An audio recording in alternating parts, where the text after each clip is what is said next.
Meet the sheriffs. Let's go and introduce ourselves. Got an High Writ to attend here today. If it's not paid, we're going to be removing the stock. Their job is to get you your money back. It's about to get physical. It's an arrestable offence to stop me doing my job. If you've been ripped off and don't know where to turn, We need to deal with it now. We're going to remove vehicles to that value. If you're acting on his authority, pay it. if you've been to court but still not been paid what you're owed, Are you going to open this building, sir, or am I going to force entry into it? You need to pay this. it's time to call the sheriff. Put your hands on me. I'm going to call the locksmith. Effect entry into the premises and remove all the items. Whoa. They're enforcement agents of the High Court, and the law says they're on your side. It's collected 42 grand. Coming up, when Lawrence and Kev visit a man with many identities, You could call yourself Basil Brush. We can enforce against an alias. which one doesn't want them in his house? Don't put your hands on me. Don't you block me in here. Don't put your hands on me. Fitness instructor Kamar Ahmed plunged into debt when the company he worked for didn't pay him for months. I was behind on mortgage payments. It just became impossible to hold on to my property, and it was repossessed. Can Sheriff Lawrence Grix weigh in and get him what he's owed? Are things going to be taken today? Yeah, I'm starting to lose patience, to be honest.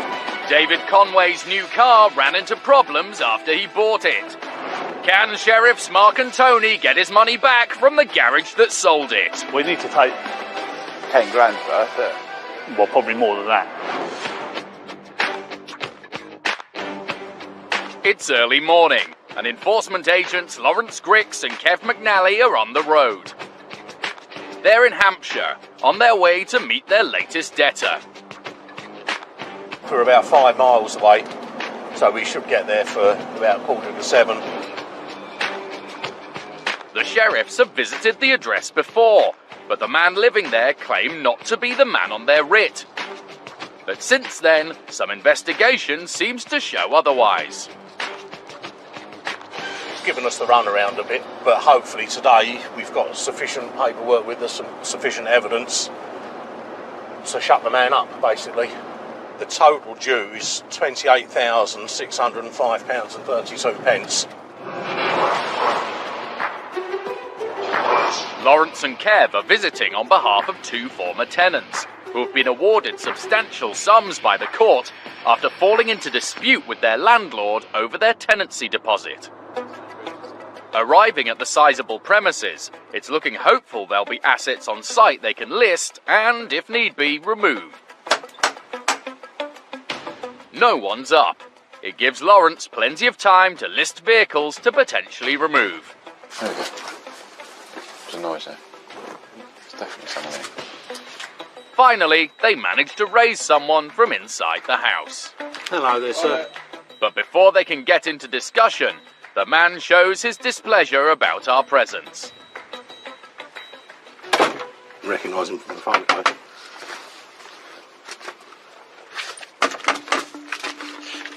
At this point, our cameraman is asked to leave. We continue to film from the road. The man insists he is not the person named on Lawrence's writ. Lawrence is convinced he is, but has to prove it. Did you change your name by deed poll, did you? Yeah, it's you, sir.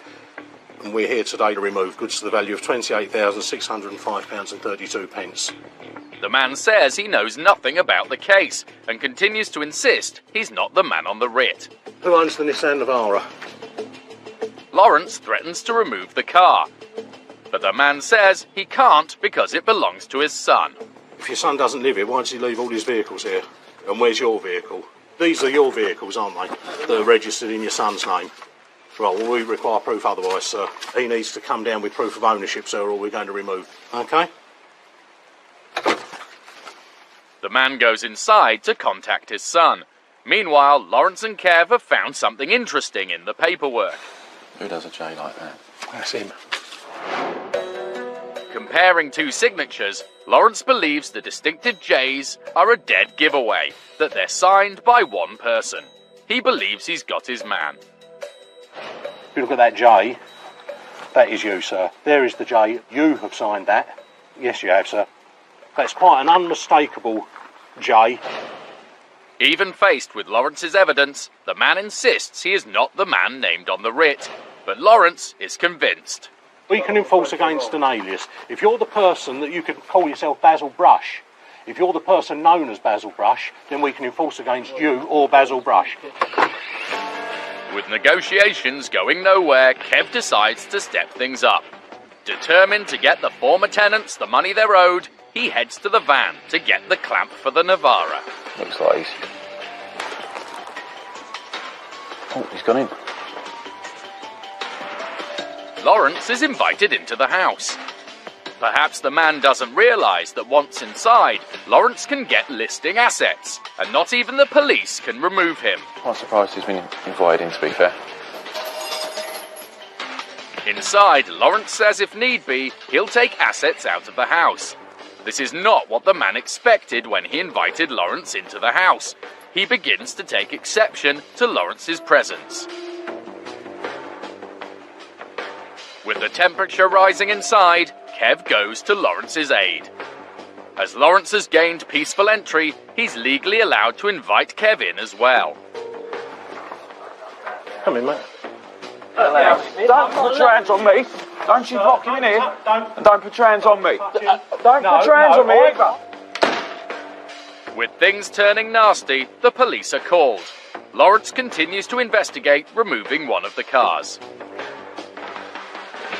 And Lawrence's call has an immediate effect. Despite continuing to insist he's not the man named on the writ, the householder agrees to pay off some of the debt, £5,000. But Lawrence is holding out for more. With Lawrence standing firm, the man ups his payment to £7,000 of the £28,000 owed. With matters reaching a conclusion for today, the police car is cancelled. Kev removes the clamp, and with a part payment, it's over for today. Lawrence's canny detective work and tenacious arguing has got a positive result for the former tenants. As far as I'm concerned, that was a result. There's not a lot of evidence the gentleman is or was that alias. I'm pretty sure he is, and the fact that he volunteered to pay some money sort of implies that. That will keep the wolf from the door for the time being, and he can take whatever legal action he needs to take, and obviously we'll go by whatever the court says.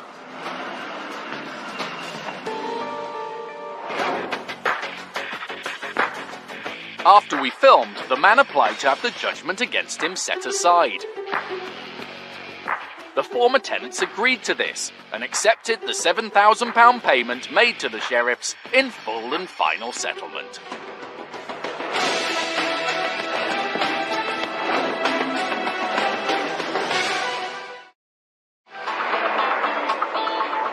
Being a sheriff is neither 9 to 5 nor office-based.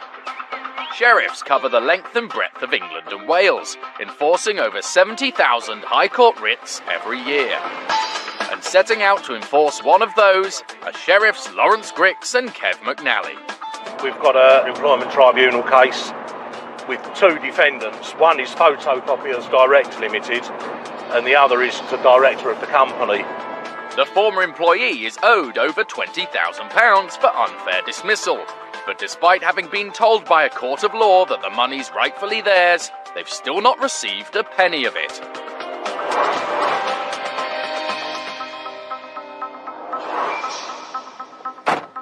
Aiming to change that, Lawrence and Kev arrive at the company director's house.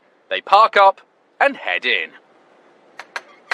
No one's answering the door, and neighbours soon inform the sheriffs that that's unlikely to change in a hurry.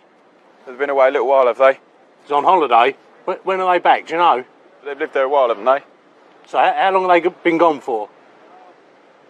About 6 weeks. Yeah. Duration of the school holidays, the gent's saying. 6 weeks is too long even for Lawrence and Kev to wait for a debtor. This situation is usually the end of the story for the sheriffs, but while Lawrence fills out the paperwork, a sharp-eyed Kev spots a clue inside the car on the driveway, which might mean this enforcement isn't over yet. Did you see that paperwork there? Photo imaging, so that all correlates with the... Yeah, we've got any addresses on it. Oh, look, there we go. Unit 31. With a possible second address traced, the sheriffs prepare to head off. But not before they've made a mental note of the car on the drive. in case they have to remove assets at some point in the future. Time to move on. If Lawrence can find a letterbox for the paperwork, Around the front. Lawrence. while avoiding the attentions of his growing legion of fans. Ah, so you've seen us before. He's the one that's got them now. Does he? Don't tell him that. Clearly, Lawrence's television fame is spreading. Is that your first time being recognised, Lawrence? No, it isn't my first time I being think it is now, isn't it? I can see by that smile on your face it is. Bye. They're waving to us now. That's your fan base, mate. Oh, freaks out. Putting their fans behind them, the sheriffs head out to check out the new business address. The boss may be on holiday, but Lawrence is determined that won't stop him getting his client the money they're owed. Just because he's out of the country doesn't mean that we can't collect from his company. If need be, he'll have to do a bank transfer from wherever he is in the world on holiday. So we should be able to clear it up if there are sufficient assets there. And 15 minutes later, they found their way to the head office of Photocopiers Direct Limited. 31, there. Photocopiers Direct Limited. Right, so on. But is there anybody home? Heading inside, there is someone home, although it's not the man they're looking for, but a receptionist. Ah, hello there. I'm here today to execute a writ against Photocopiers Direct Limited. I'm here today to take goods to the value of £20,741 and a penny, or collect payment. The receptionist says the boss is away. He's on holiday. I know. I've just been to his house, and his neighbours told me he's on holiday. Are you able to get him on the phone at all? With Lawrence loose in the office, the receptionist wastes no time in getting the company director on the phone. Hello there, sir. I'm here today to execute a High Court writ. We are here today to collect £20,741 and a penny. While Kev gets listing company assets, the director tells Lawrence that he's trying to appeal the court's decision, but that doesn't bother Lawrence or his High Court writ. It doesn't matter that there's an appeal going on, sir. On the 42nd day, you should have paid what was outstanding at that point in time, and you didn't, so it's been transferred to the High Court for enforcement purposes. It doesn't matter, sir. It doesn't matter. The director is convinced the sheriffs should stop their enforcement, but Lawrence is having none of it. The bottom line is, I have a live High Court writ in my possession today. The only way you can prevent further action is to pay in full. We're not here tomorrow, we're here today. We don't work on promises of payment tomorrow, we work on what you managed to pay us today. Okay?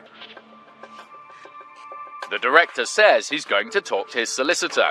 Lawrence, meanwhile, goes off to inspect the company's assets. Whether he'll get his hands on them or any money remains to be seen.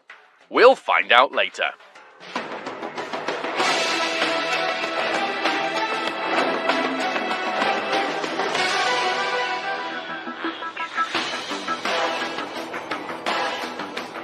This morning, Sheriffs Mark Newton and Tony Smith are heading down the M4 into Wales. We're going to the National Engine Centre in Cardiff. Total outstanding is £4,164.83. The sheriffs are on their way to help David Conway and his wife Dorothy from Billingham in Teesside. He's been retired for the past 20 years and now loves to spend his spare time flying. This is me hangar. These are me pride and joys. Noddy's me best. Yeah. The planes are part of my life. They're very important to me. If I didn't have the planes, I would be just sat watching television all day. You know, I've crashed dozens and dozens. This is my latest. I'm known as Crasher Conway because I've had so many crashes. As his enthusiasm for his hobby has grown, so has the size of his planes. If David wanted to keep his hobby on the straight and level, he needed to buy a car to transport the planes in. He decided the perfect vehicle was a Renault Grand Espace. At the National Engine Centre in Cardiff, David thought he had found the car he so desperately needed. I've seen the car online. The car was in good condition. One previous owner. I really wanted this car. I didn't want any other car. So I got on the train and Went and got it. It was an exhausting 600-mile round trip from Billingham to Cardiff, but by now, David had his heart set on the Espas. When he arrived at National Engine Centre, David wanted to try the Espas. He was allowed to take it for a brief test drive. I thought it was a nice car, so I went ahead and bought it. The Renault Espas cost David £2,500, all the savings he and his wife had. But it was only 4 miles down the road when disaster struck. The car started and losing power, and eventually it stopped. Stranded with a barely working car somewhere in Cardiff, David didn't know where to turn. Fortunately, he was able to get the car back to the garage, and he asked for a refund. But the garage said if he wanted one, he'd have to leave the car in Cardiff and wait till Monday when appropriate staff could process it. I couldn't leave the car there and leave my money there, so I had to bring the car back. With no refund, David realised he would have to nurse the car 300 miles back home. It took me over 7 hours to drive back home in it. It really was horrendous. Desperate to find out what was wrong, David took the car to a local garage. They diagnosed the problem as a dodgy engine control unit and a faulty valve in the exhaust system. They couldn't give me an exact price, but they said it could go into thousands. David immediately contacted the National Engine Centre, hoping for a quick resolution, but none could be agreed. It left him with the undrivable Espas grounded outside his home, constantly reminding him of the ordeal. It's put so much pressure and stress on my wife and I. David was left with no option but to take National Engine Centre to court. They failed to show up, and a judgment was issued in David's favour. The garage applied to have the case set aside, but once again were absent, and David won the case. Despite victory, David still hasn't received a penny. I feel so annoyed that he's got away with it. With nobody left to help, it's now down to the sheriffs to answer David's distress signal.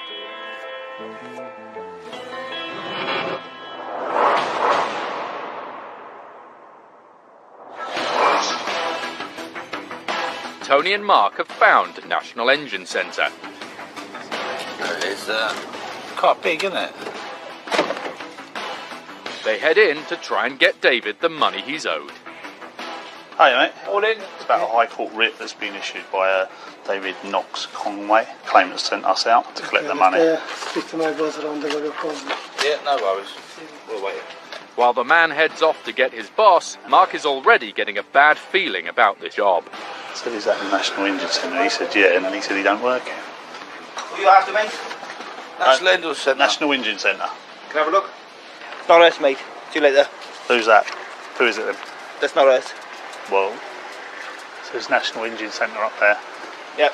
What did it say on the end? There's Limited. Yeah. The man claims that the name on the writ, National Engine Centre, isn't here. The company trading at these premises is Nat Engine Centre Limited. Then cheery bye. You want to leave from? Yeah. Thank you. After a less than warm welcome, our camera is asked to leave. We continue to film from outside. The conversation carries on in the office, where the manager says he's not the director of National Engine Centre or Nat Engine Centre Limited. It doesn't take long for Mark to find evidence contradicting the man's story. A package delivered in front of them, with National Engine Centre written on it. Then things start to rev up at the engine centre, as the manager shouts across the yard to his colleagues. Alright. Get everyone out of the garage. I want these guys to leave. They won't go. Yeah, there can be a breach of the peace now. But it seems his staff aren't quite as keen to go toe-to-toe with the sheriffs as he thought, so he calls the police instead. He's actually being quite awkward at the moment. He's unfortunately he's not cooperating at all. He's called the police and said there's been a breach of the peace, which there hasn't really, but we're just waiting for them to arrive now. 20 minutes later, the police arrive. Hiya. With the manager talking to the police, Mark and Tony take stock. He's aware of the debt. He knows all about the debt. His argument now is that he used to be based around the corner and we can't come here because it's a different address. The police are telling him he needs to pay, otherwise we're going to, go on and start removing the goods. So that's where we are. We're just waiting to see what happens, whether we can budge him into getting to pay some money. Mark's been looking at what's available and phones the office to tell them about the substantial stock of engines. There's loads of engines. I mean loads. When I say loads, I mean loads. There's loads of them out there. There's hundreds of them. It looks like the only way the sheriffs will get David his money is by removing goods. Mark offers the man an ultimatum: provide receipts for each and every engine, pay the debt, or say goodbye to the whole lot. But the manager's not budging. So Tony orders up a truck. Depending what they are, yeah. So I've no idea what an engine's worth, to be honest. And it's going to be a big one. I'll take 10 just to be on the safe side. 7.5 tonne would probably be enough.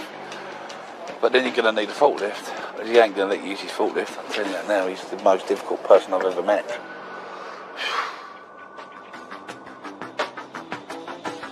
Mark and Tony discuss what we'll be leaving with them on the tow truck. We need to take 10 grand worth, yeah. Well, probably more than that, because we don't know what they're like, do we?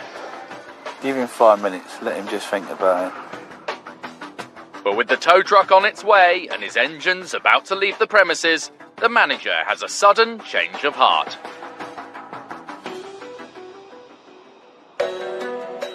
Though the manager isn't admitting he owns the engines, he is offering to pay.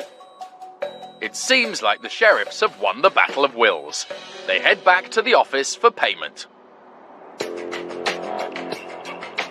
Let's go. Get out of Wales. The manager has paid £1,250 today and promises to put a payment plan in place to cover the rest. Not as great as we wanted, but we've got £1,250 in cash off him here, so it's a start.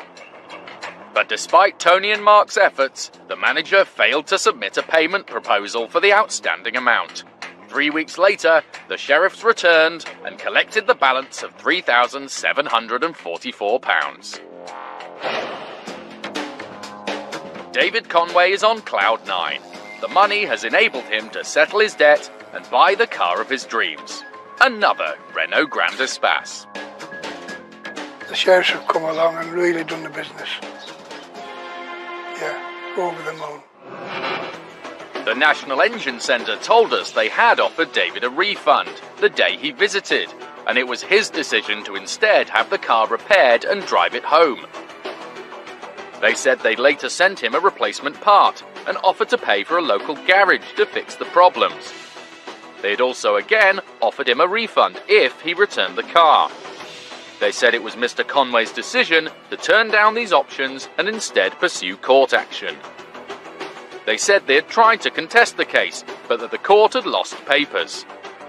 They said following the sheriff's enforcement, they'd again offered to pay the balance if the car was returned to them, an offer they say Mr. Conway chose to reject.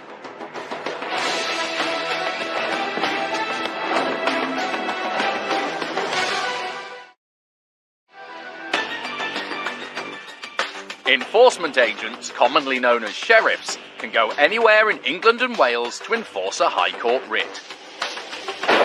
Got an High Court writ to attend here today. It's a High Court writ issued against the company in the High Court. If you don't understand all the implications of that and what it carries with it, then I respectfully suggest you speak to somebody who does. If a debtor won't pay, the sheriffs won't leave empty-handed. If you can't raise it, if we've got roughly an hour, then we're going to have to start looking at taking the goods. We know it's your vehicle, and that's why we're taking it. At commercial premises, sheriffs are permitted to force entry to remove goods or return a building to its rightful owners. I'm going to call the locksmith then, sir. Effect entry into the premises and remove all the items. And with a writ in hand, almost nothing can stop a sheriff. It doesn't put us down the writ. The writ's still live. Doesn't matter what the dispute is, you have to pay. It's live until the court puts us down. sheriffs have collected almost £200 million of unpaid court judgments in the last 3 years. That's what we want to see, that coming out the van. All cleared up, paid in full. A High Court writ costs £60. If the sheriffs are successful, there's nothing more to pay. If they're unsuccessful, the only cost is a compliance fee of £75 plus VAT for each enforcement. He's done one. He's ran upstairs and hid.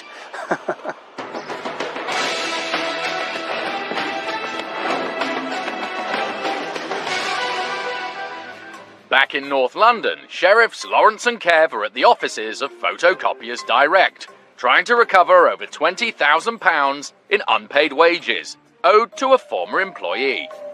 Lawrence is still trying to convince the absent company owner to pay up.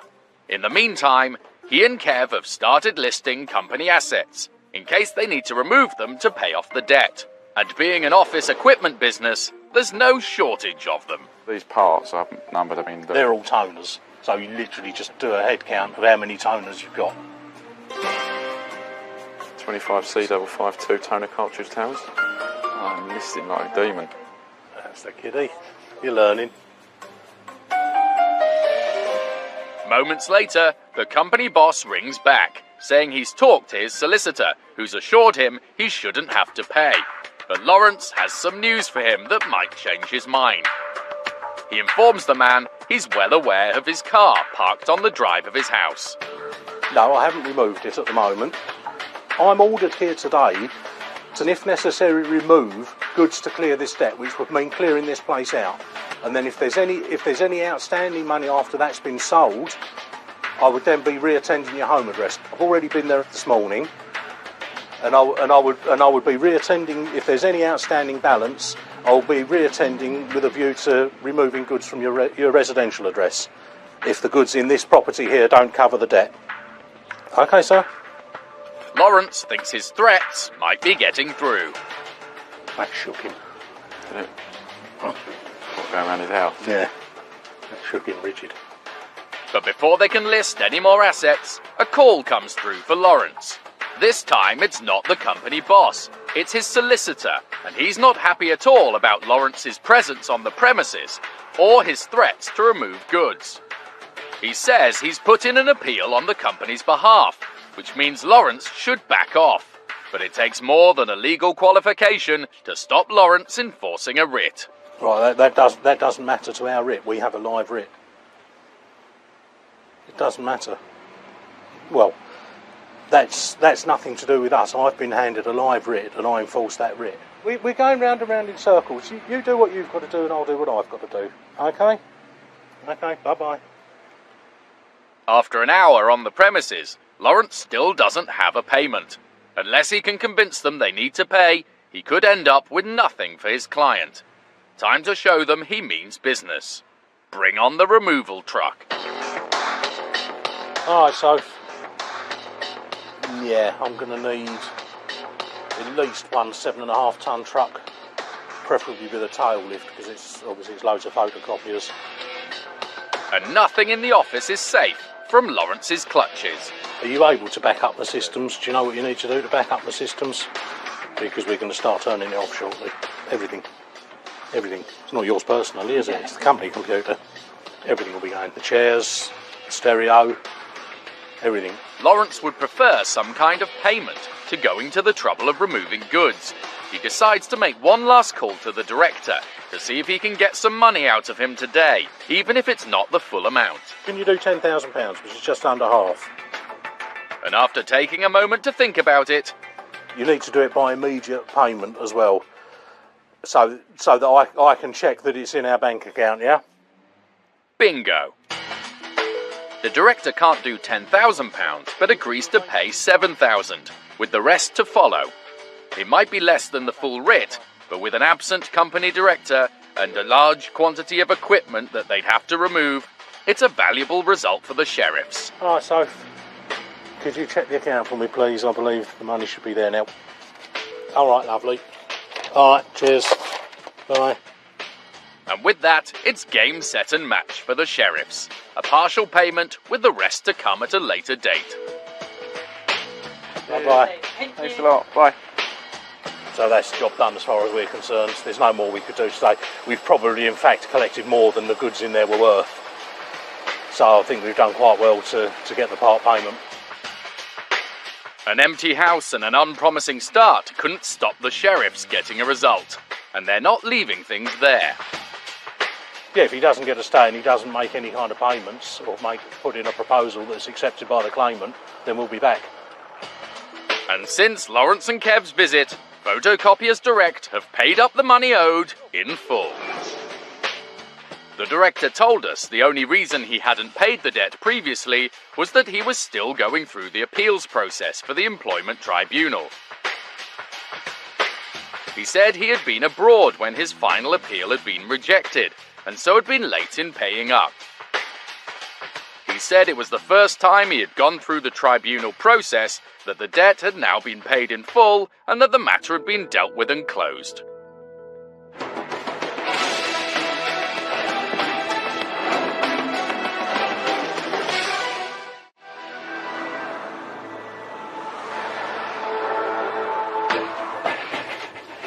It's early morning, and Sheriffs Lawrence and Kev are in the van again and coming into Hertfordshire.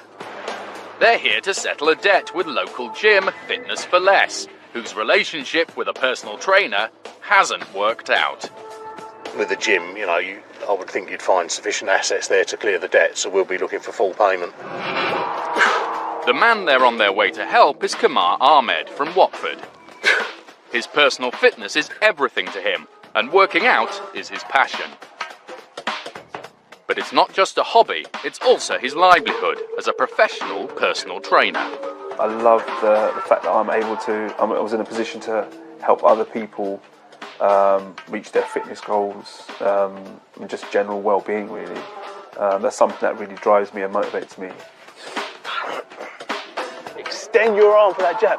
After deciding to make personal training his career 7 years ago, Kamar took a job with a local gym, Sports Academy.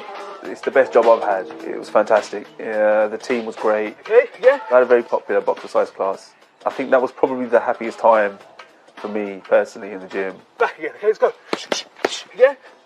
But Sports Academy ran into financial problems, with wages paid only sporadically. Okay, let's go. Jab. The company was taken over by a new firm, Fitness for Less.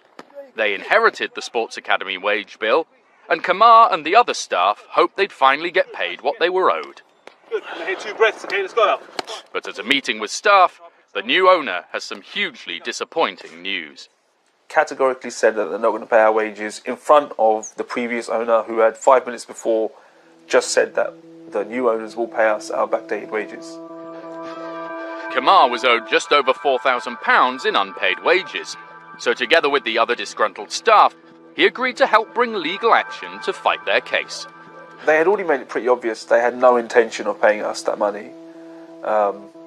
So that was the only sensible thing to do. We had to take it through the courts. So we had to stick together and we had to take this to the tribunal. When the judge heard the case, he ruled that when the business was sold, the new owner should take on the responsibility for the previous company's unpaid debts, including backdated wages. It was vindication for Kamar. Justice has been done. Absolutely. It was a great feeling. But getting the money he was owed wasn't quite as simple as that. Fitness for Less began to settle with Sports Academy's former employees, but a signed agreement for Kamar wasn't forthcoming. A lot of my colleagues at this point started to get paid off. I was still being positive. I was thinking, okay, maybe they're going through reverse alphabetical order and I'm going to get paid right at the end. So I was waiting and waiting and waiting, and that money just did not come through. The stress of the legal fight and failure to pay him the money he was owed took its toll on Kamar. He was diagnosed with acute depression and signed off work. That was the beginning of my dark path that I had to go down. I found myself alone. I found myself often spending days with the curtains shut. And I just didn't want to be seen by anyone, really. Without his unpaid wages, Kamar's financial situation went from bad to worse. Eventually, it cost him his home. That's where I used to live. As soon as I stopped getting paid for Fitness for Less, I was behind on mortgage payments. It just became impossible to hold on to my property, and it was repossessed. I've been put up by good friends, and they've helped me through a lot. Finally, a few months after the tribunal hearings, Kamar received a part payment from Fitness for Less. He was promised the rest would follow, but it didn't. So he went back to the employment tribunal. I'm very stubborn. There was no way I was going to give up on that. No way. No way. Fitness for Less didn't attend the latest tribunal hearing, and a judgment was issued in Kamar's favour. But despite this, Kamar still hasn't been paid. So now it's up to Lawrence and Kev to get Kamar the money and the closure he so desperately wants. Arriving at their destination, they're struggling to find a place to park up. So we can't stop here, though. With a deep-seated fear of traffic wardens, Lawrence leaves Kev with the van. This is going to be one writ he'll have to enforce alone. He stayed with the van because it's got clamping signs and tow-away signs and things. Hello there. My name's Mr. Griggs. I'm here to execute a High Court writ against Fitness for Less Watford Limited. It's £5,399.58. Was this a reason to replace with an ex-member of staff? Yeah. Kamar Ahmed. Would you take it? Okay. While the manager gets on the phone to his superiors, Lawrence gets to work making notes on equipment. If need be, he could remove an auction machinery to pay off the debt. Are things going to be taken today? Yeah, it can be prevented by full payment. So, your manager, your director, whoever. The manager runs off to call his boss again, while Lawrence tries to work out which exercise machine is which. Handily, it's all labelled up with what it is.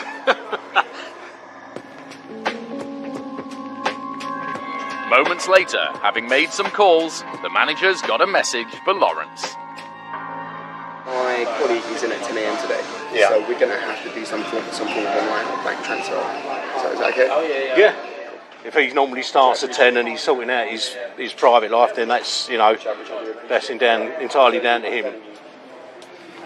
Yeah, I think we're going to get paid in full. It's looking promising, but Lawrence knows better than to count his pennies until they're firmly in his hand. Having agreed to wait, it seems he might not even need to. The gym manager is back with good news. All right, and he's doing the transfer, is he?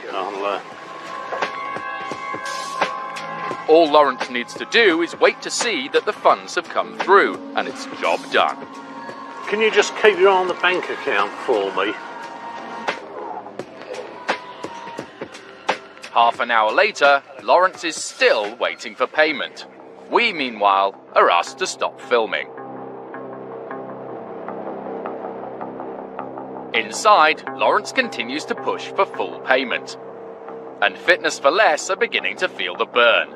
They make the payment, and this time, the money does go through. It went all right in the end. We were hanging around for a while, but in the end I got the majority of it by bank transfer, and then the odd little bit by cash. Let's get out of here. And most importantly, they can report back that Kamar will finally receive the money that's due to him. I'm very happy, and I'd like to say thank you to them. I think I made the right choice for sure.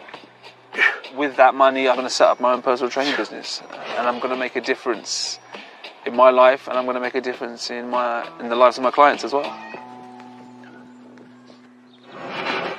Fitness for Less told us that when they took over the Sports Academy gym, they did not know about unpaid staff wages, and that legal advice they were given at the time indicated they should not be responsible. They believe they made all reasonable effort to get Kamar his money, including writing him a cheque for him to collect from them. They said, however, that despite numerous efforts to get in touch with Kamar, they were unable to reach him, and that he left them no forwarding contact details.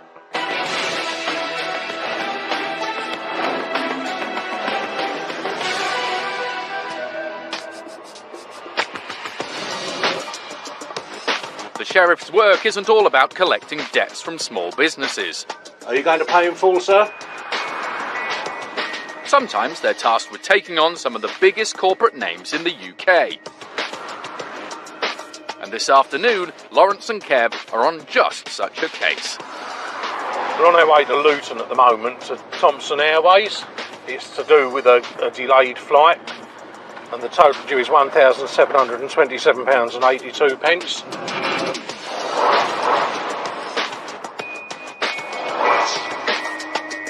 This passenger's case, and thousands more like it, have come about due to a European Court of Justice ruling.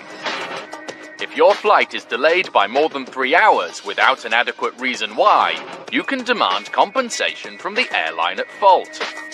It's opened the floodgates for passengers to get back what they deserve. That's their logo, isn't it? See that top one? I believe so, yeah. Thomson is part of the TUI Travel Group, which makes hundreds of millions of pounds in operating profit every year. Will they be able to rustle up the £1,700 they need to pay off this debt? Hello there, I'm looking for somebody from Thomson's Airways who can deal with a High Court writ. The receptionist goes off to find someone more senior to deal with the issue. How will Thomson's big brass react to having 2 sheriffs on site with a High Court writ in hand? Hello there. All right, you're from the legal, aren't you? I'll just show you some ID. Right, second. At this point, our cameraman is asked to leave the building. The firm's legal team get looking into the case. While they do that, Kev gets on with listing goods he can remove if necessary to pay off the debt. Soon after, Kev comes out to fill us in on what's going on inside. There's obviously lots of office space in there, hundreds of computers, desks, sofas, tables and such forth. Televisions all around the place. We take the full inventory of the place, and they're just sorting out payment at the moment. Faced with Lawrence and Kev and a High Court writ, Thomson agree to pay there and then in full.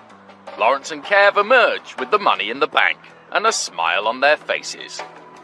It was a good outcome in the end. We got paid in full on a credit card, as we expected to, really. It wasn't a vast amount of money, £1,700. A company like Thomson's can easily afford that.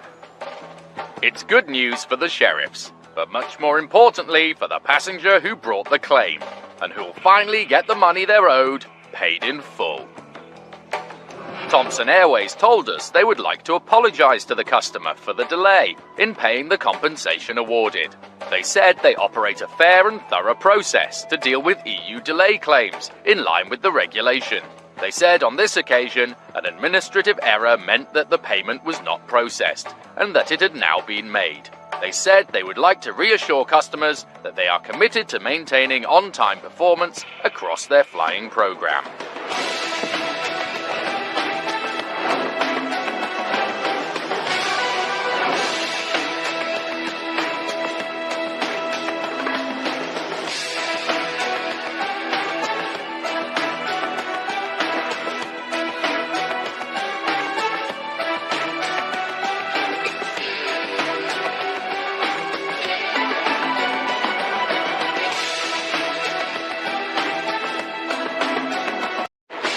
You're owed money but aren't getting paid, it's time to call the sheriffs. My name's Mr. Griggs, my colleague and I are enforcement agents. I'm here to issue a High Court writ. I've got to do what I'm instructed to by the court.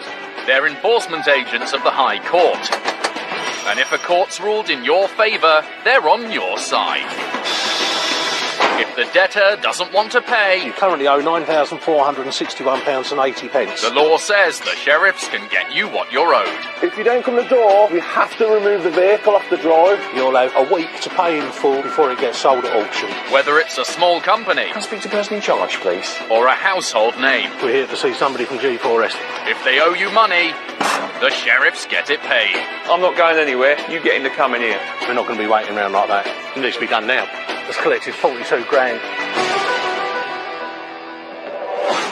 Coming up, Kevin Emerson was left financially crippled after he was sold an unroadworthy car. I was mad because I'm going to be stuck with this now for the rest of my life. You just can't pick £4,500 up.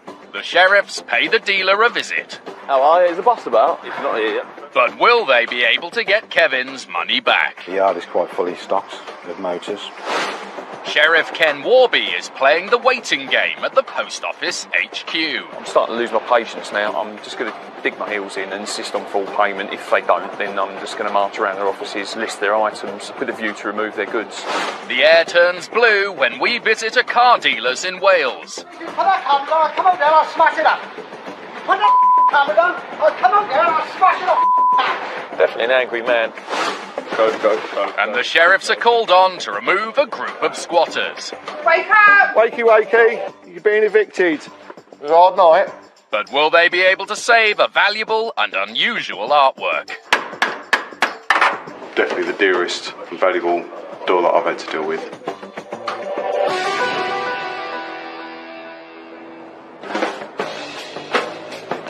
It's a wet and windy winter's morning. Enforcement agents Craig Wild and Tommy Coyle are heading to Derby. They've got a writ to enforce against a car dealership with a bit of a reputation. It's called the Derby Car Centre Limited. We're here on behalf of Mr. Kevin Emerson. He bought a car from this company. It wasn't fit for purpose. Mr. Emerson took the company to court, and despite winning a judgment in his favour, he's not been paid. So we're here now to enforce that order, which is just short of £5,500. The claimant, Kevin Emerson, is a farm worker, and his troubles with the car dealers began when he needed to buy a new vehicle for work. I wanted a 4x4 because I need to be able to get up and down fields and that, even with my job at farm. After seeing an advert, Kevin went to Derby Car Centre. His first impressions were good, and on the forecourt he saw a Hyundai which he liked the look of. He started the car up, it sounded alright and it looked alright. And I told him I'd have the car, providing they delivered it to Bolsover to my house. I paid £2,995, but they took my car in part exchange. The car was delivered to Kevin's house as promised, but when he drove it, he immediately found problems. There was a noise coming from the gearbox, the clutch was slipping, and another problem with the car was the light on the dashboard from the airbag. Kevin was worried, so he took the car to a local garage to have it properly checked over, and what they found was worse than he had feared. There was oil coming out from under the gearbox, the clutch was about worn out, plus the car were pulling to Middlet Road.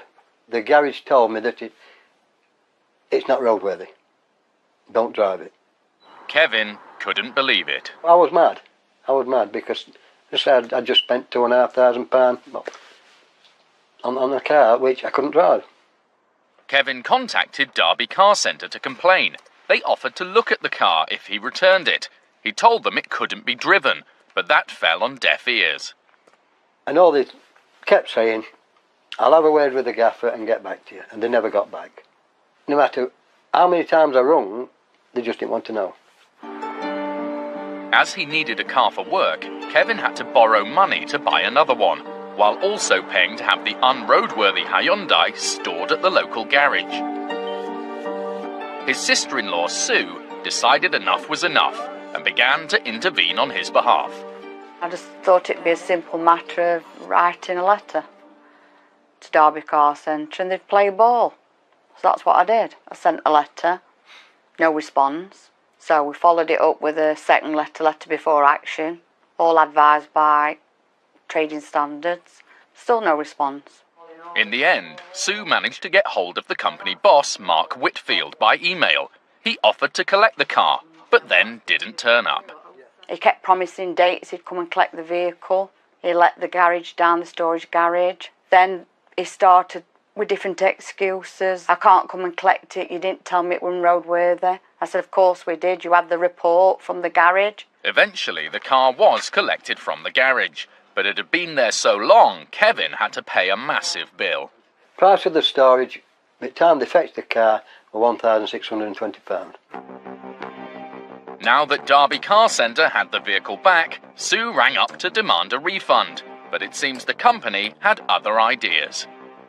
And he said they're going to repair it and sell it then we'll get the proceeds of what's left, minus the depreciation of the vehicle because it's been stood a long while.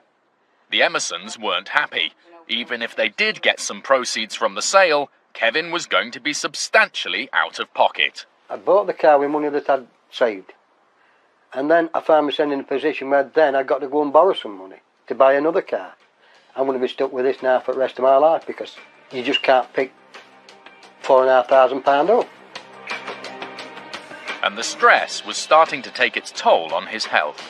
I'd never had no problems with sleeping or anything until I bought that car. And you see, after that, my head was just filling up with it. There was only one thing for it. Sue helped Kevin to file a claim against Derby Car Centre in the county court. And after doing some research, she discovered this wouldn't be the first time the business was in court. I thought they're not a very good company, so I started looking into them. And I found out that Mark Whitfield had got a court order from 2013. Derby Car Centre had been the subject of 181 complaints to the City Council over a 2.5-year period. Mark Whitfield was served with an order under the Enterprise Act, compelling him to play by the rules or face jail. As for the Emersons, Kevin won a judgment by default after Derby Car Centre didn't offer a defence. They were ordered to pay him back the price of the car as well as costs incurred. Naively, I thought they'd do the right thing. You know, I thought they'd just give him his money back. They'd do anything but that. Derby Car Centre later applied to have the judgment set aside, only then missed the hearing. Kevin and Sue still haven't seen a penny, and now they're turning to the sheriffs. I think last resort is High Court sheriffs. I've seen how they go about their business. I think they're the people you need to be assured of getting your money back.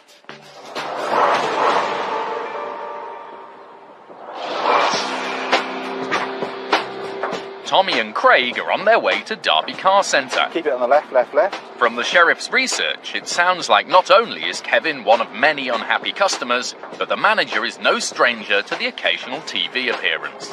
He was on Road Traders, so he's quite familiar with the cameras, and obviously having people come to see him with a complaint or two. But what will Mr. Whitfield make of the sheriffs? Derby Car Centre, nice big sign there, lot on the left. Oh, let's get it done. The sheriffs head for the office and are met at the door. You're right. Thanks for that one, chap. How are you? Is the boss about? He's not here yet, my friend. Is he not? Can you get him on the phone? Yeah, good. Thank you very much. Cheers. Mark Whitfield isn't here, so the sheriffs explain to the staff member they're here to collect a debt. We need that paid today. Fine. Obviously, quicker it's paid and we'll be out of here. The man goes to get the boss on the phone, No problem. while Craig eyes up the assets. The yard is quite fully stocked of motors. Doesn't mean to say that all these vehicles are all bought and paid for outright. A lot of these businesses tend to work on a finance deal. But all the sheriffs would need to find is 1 or 2 cars owned by Derby Car Centre that they could remove, and that would be enough to cover the debt if it came to it. See you in that wild. The Boxster? Yeah. I can't afford cars like that. It's got you all over it, that there. The white one looks nice, actually, to be fair. The soft top one. What is that? Beamer or? Is it Beamer or an Audi? Craig goes for a closer look, just to check whether he can afford an upgrade. Quite like the Audi. The Audi there. But at £23,000, it's well out of my league. I'll stick to my old little banger. Back in the office, the employee's got someone on the phone, but it's not the boss, Mark Whitfield. It's his solicitor. She says she's appealing the judgment and doesn't think they have to pay today. Tommy tries to convince her that they do. Until you actually go to court and obviously have the hearing and win, it's still a live High Court order and we'd have to execute it today. The solicitor is now talking about making a last-minute application to the court to grant a stay of execution, which would postpone any enforcement action. But Tommy isn't planning to leave today without the money. The money is held for 14 days by the Sheriff's Office before it goes to the claimant. So if you could get a hearing within that time and you do win the case, obviously the money won't go over. Oh well, I'll put you back onto him now. Derby Car Centre has now got a choice. Pay the sheriffs the full amount owed, or else they could see one of the cars on the forecourt removed. It only takes 10 minutes to decide. The director of the company has authorised somebody to come down here with the money in cash. But will they be true to their word? After everything they'd heard about Derby Car Centre, the sheriffs had expected to have a battle on their hands. Now it looks like the company's about to pay up without a whimper. And, just as promised, a bundle of cash soon arrives. Tommy and Craig counted out. £5,478. After months of the Emersons trying to get their money back, a visit from the sheriffs has sealed the deal, though that may not be the end of the story. They're going to try and challenge this order, which is their legal right to do so, but that won't happen today. So in order for us to stop our action, they paid the money in cash today. This gives them then a legal time to go back to court and challenge the order, and if they win the case, then quite clearly the money will get returned to them. But that doesn't happen. Derby Car Centre Limited's application to have the judgment set aside was rejected. Received a letter from the sheriffs. They'd been and fetched the money in full, which is a big relief because now I can pay the storage fee for the car. That's from the top of mine. I can also give my friend his money back, which I borrowed to buy this new car. I said, so hopefully now I'm done. The director of Derby Car Centre told us the company would have been happy to fix any fault with the car if they'd had the opportunity to inspect it. He says the collection of the vehicle from the garage was delayed because he wasn't willing to pay for storage which he hadn't authorised. He says his application to have the judgment set aside was rejected because he'd incorrectly filled out the paperwork. If you've been ripped off and the person or company responsible refuses to pay you back, the first step is to make a claim in the county court.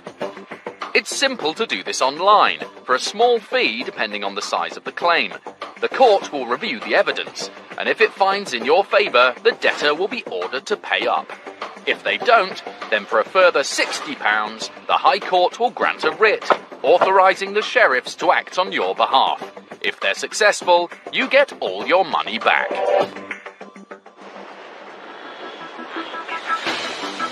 From multinationals to dodgy car dealers, for the sheriffs it's all the same.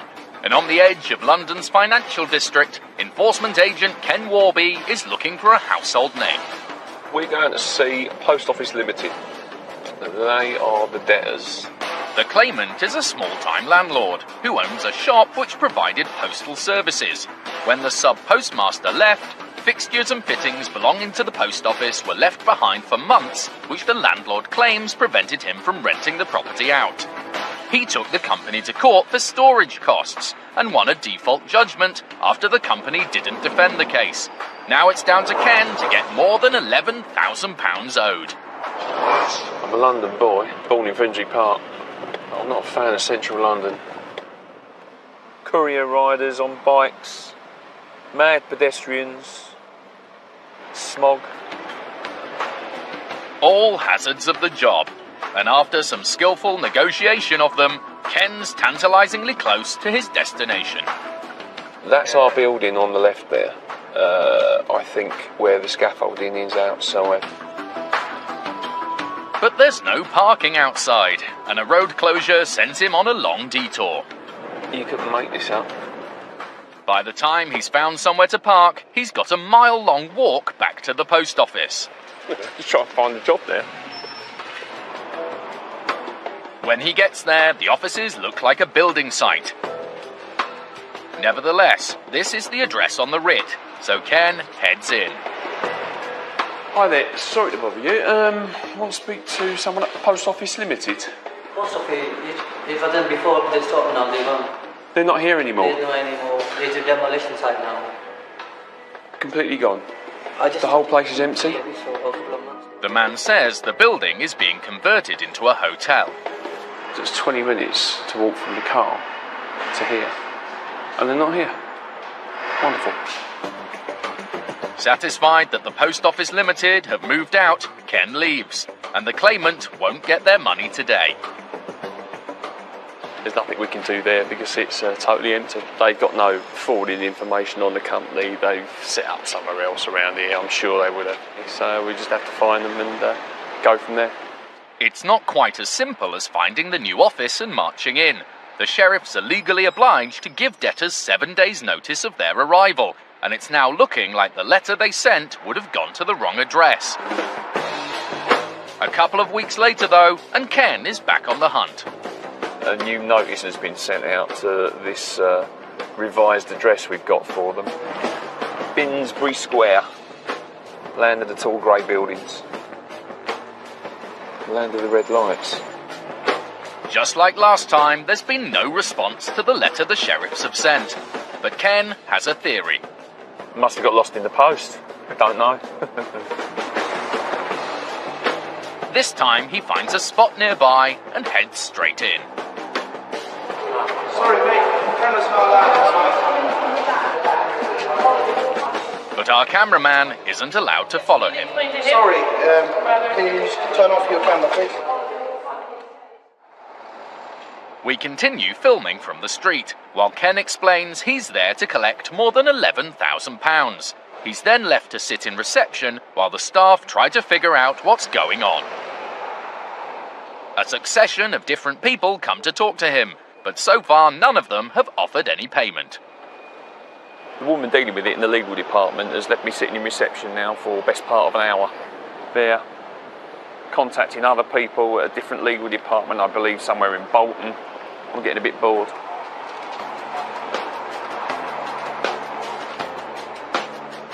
Ken goes back inside where the waiting game continues.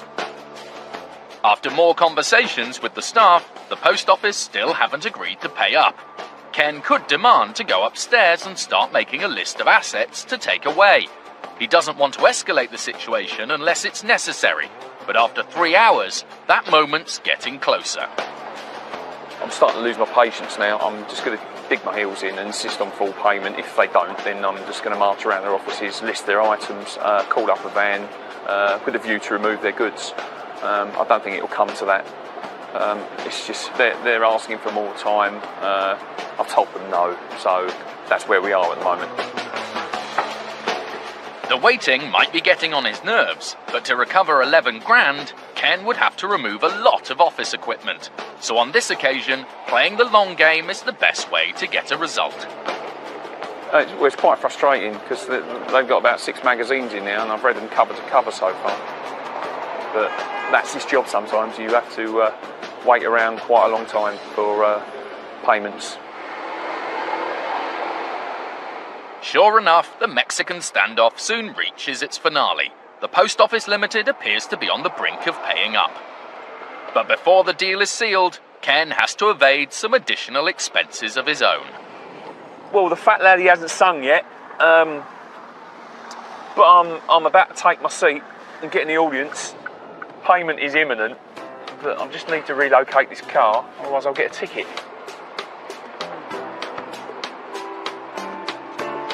With his car safe from traffic wardens, Ken makes his way back to Post Office's HQ. This time he only has to wait another 10 minutes. Right, well after just over 4 hours of waiting, the sheriff finally got his man. 11,947.42, exactly what I came for to begin with. Great result, and claimant's got his money. It's been a long day, but it was worth it. Ken's persistence and patience have got the claimant back the money they were owed. The Post Office Limited subsequently applied to have the judgment against them set aside, but discontinued their appeal. The Post Office told us they cooperated with the sheriff when he arrived at their office.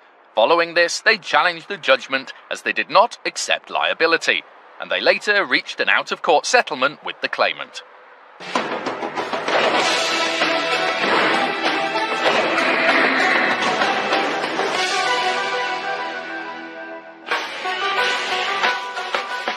Lawrence and Kev are racking up the motorway miles.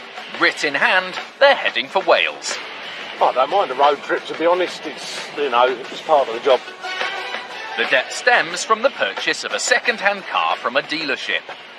We are going to Cars R Us on behalf of Mr. Gordon Desborough. £1,455. Car dealerships are usually okay to go to because obviously they've got you presume they've got cars on the front, so they've got assets there. I've had a look at the website and they seem to be decent enough cars that he's got there. They're not just old puppers. And sure enough, as they approach, it's looking good.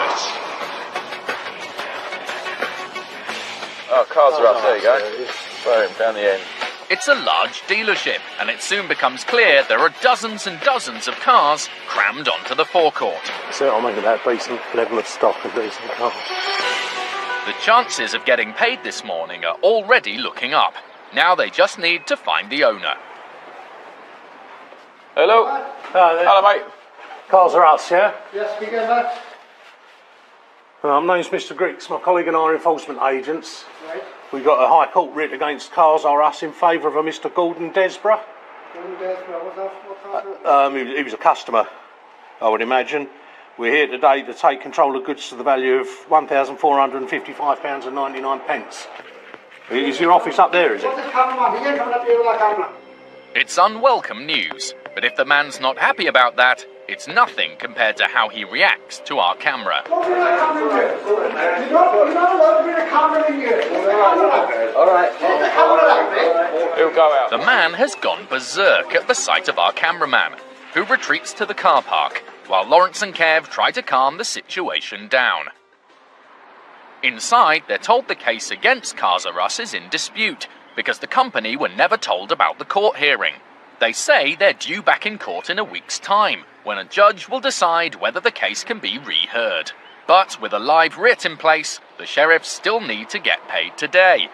And if that's not enough to get under the owner's skin, our camera's still proving like a red rag to a bull. Yeah, if I put that camera down, I'll come out there and I'll smash it up. Put that camera down, I'll come out there and I'll smash it off your Put the camera down, I'll come out there. All right. Now listen to me now, right? All right. What are you doing at? What are you doing at? Our cameraman is forced to retreat even further, while inside, Lawrence and Kev continue negotiations. They explain that as the case hasn't yet been reheard, the original judgment still stands, and they're here to collect in full or remove assets. It hasn't gone down well.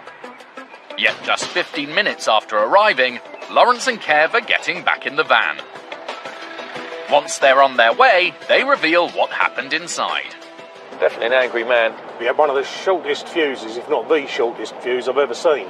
I think within 10 seconds, he'd gone from 0 to absolutely spitting feathers. Coffee cups went up in the air. He was effing and blinding, and he was up in our faces and wanting to go outside and fight.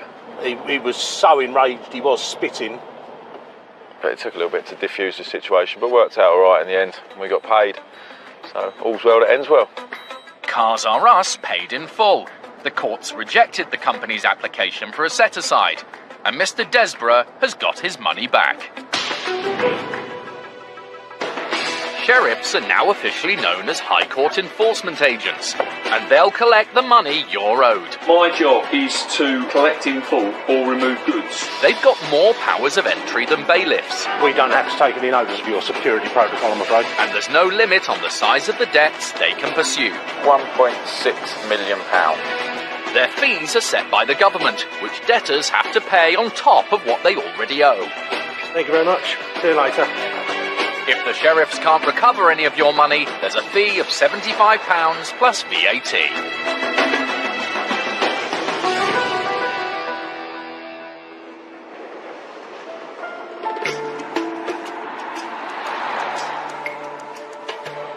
Sheriff Ken Warby is in Camden in North London. He's got a writ to execute against a company which provides security services for construction sites. We go into a place called Perminex CCS Group Limited. They have got an outstanding bill for $14,500. The money's owed to a subcontractor called Protec Security Solutions Limited, who didn't get paid. They took the case to court and were awarded a judgment by default as Perminex CCS Group Limited didn't offer a defence. Today will be the sheriff's second visit. We'd previously been here before and there was no response, so I'm going to give it another whirl. Hopefully I'll be more successful.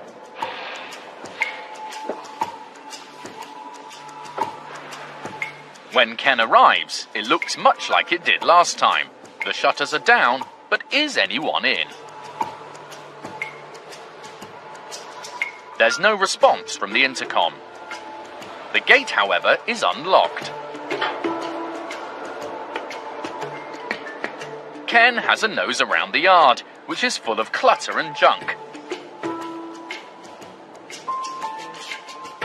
A door into the unit's been left ajar. Hello? As no one's answering, he goes in. Hello? Anyone home? It's not what he was expecting to find. This is a weird one. Place is a complete mess. There's nothing around here. It's just been abandoned. Whoever was trading here has definitely gone, and fairly recently too. It's pretty obvious Ken isn't about to get the claimant's money, but he does have a look around to see if there are any clues to who was here. Certificate of registration for Clark Construction Security. And there's another one too, in the name of Permanex UK Limited. That's their company certificate. Although none exactly match the name Ken's looking for, they sound like related companies, so it's likely the debtor was here until recently. While that's useful info for the file, there's not much more Ken can do today besides the formalities. I'll take some pictures of this place. Pull this back to the office.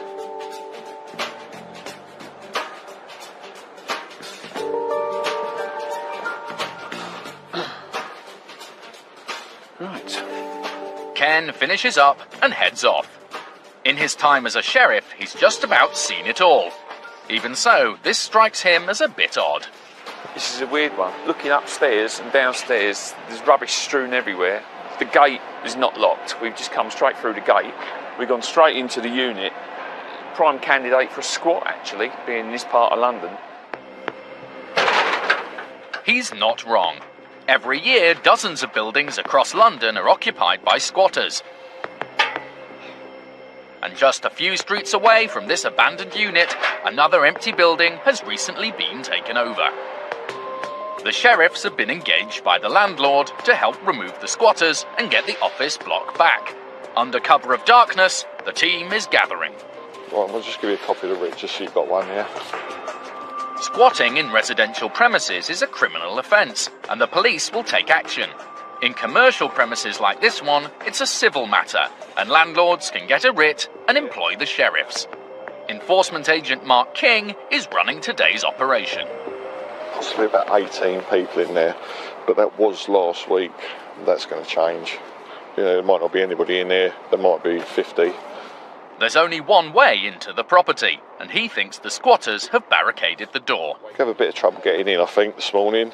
It's got a couple of bolts across here, but there's, at the bottom, there's like a metal bed frame laid on the floor. Yeah, it's only an aluminium bed frame, but it stops the door from opening inwards. It's much easier for the sheriffs if they can surprise the building's inhabitants. They'll not have the time to add to the barricade or organise any resistance. Locksmith Andy Marsh has a pneumatic press to try and force the door quietly without resorting to smashing it down. Only someone inside is up early and comes to the door. Top. All right, mate. Do you want to open the door? Open up. Yeah. Cheers, mate. Thank you. The squatters realise straight away what's going on. Could you give us 5? Just open the door, mate, and we'll give you enough time to get your stuff ready. Yeah, but you need to open the door straight away. Yeah, go. As soon as the door opens, the sheriffs pile in. They can't take any risks, even if the early riser seems to be cooperating. Want a copy of the paperwork? Yes, please. Yes. You know the crack, get your stuff. Most of us have all gone. Upstairs, they set about waking everyone up and moving them out. Wakey, you're being evicted. Come on, mate, wake up. We're just doing a quick head count, find out exactly how many people we've got on here, on the premises, give them the time to pack their stuff, and then, yeah, they leave politely. There appear to be only a handful of squatters left, and so far they seem happy to go quietly. The only resistance is from one man, and he might just not like mornings. You need to get up and leave, mate. It was a hard night. Right, come in. You need to get up and leave. Where? Where? Outside. Get yourself up. Thank you. Thank you. That way. No, I need to take my clothes. All right, go and get it then, mate, quickly.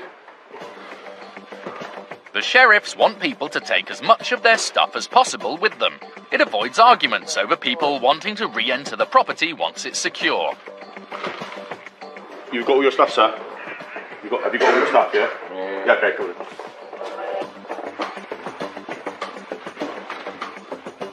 But they won't wait forever. Right, come on, fellas, stop looking at it. Pick it up and take it out, yeah?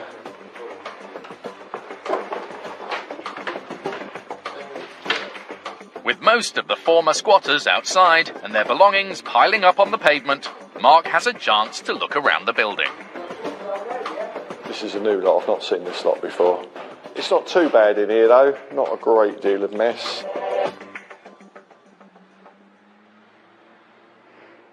It might look like a pigsty, but the mess is mostly superficial.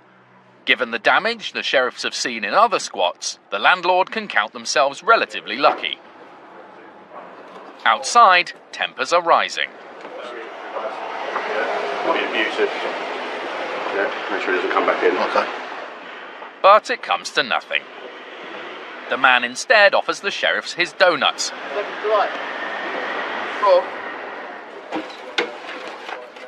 Meanwhile, Andy's turned his attention to the front door. Someone's obviously come along and spray painted a picture of Nelson Mandela. They want to take the metal steel sheet off the front and keep it home, I guess. The painting is by the street artist Bambi, and it appeared on the door when the building was still occupied by a courier company. Now that the building's set for redevelopment, the landlord has decided to keep it. Apparently it's quite valuable. That's an understatement. Bambi's work has sold for over £100,000, and this door alone's been valued at 25 grand. No wonder the landlord wants to hang on to it. Certainly is definitely the dearest and valuable door that I've had to deal with. There's no margin for error.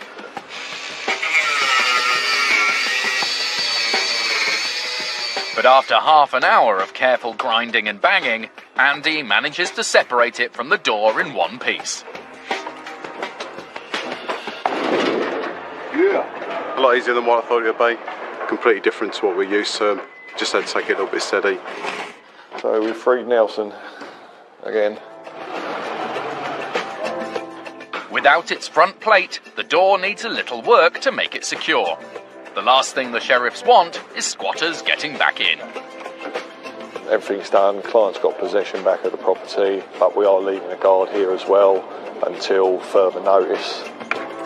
And with the building secure, it's job done. No problems at all, nice and easy.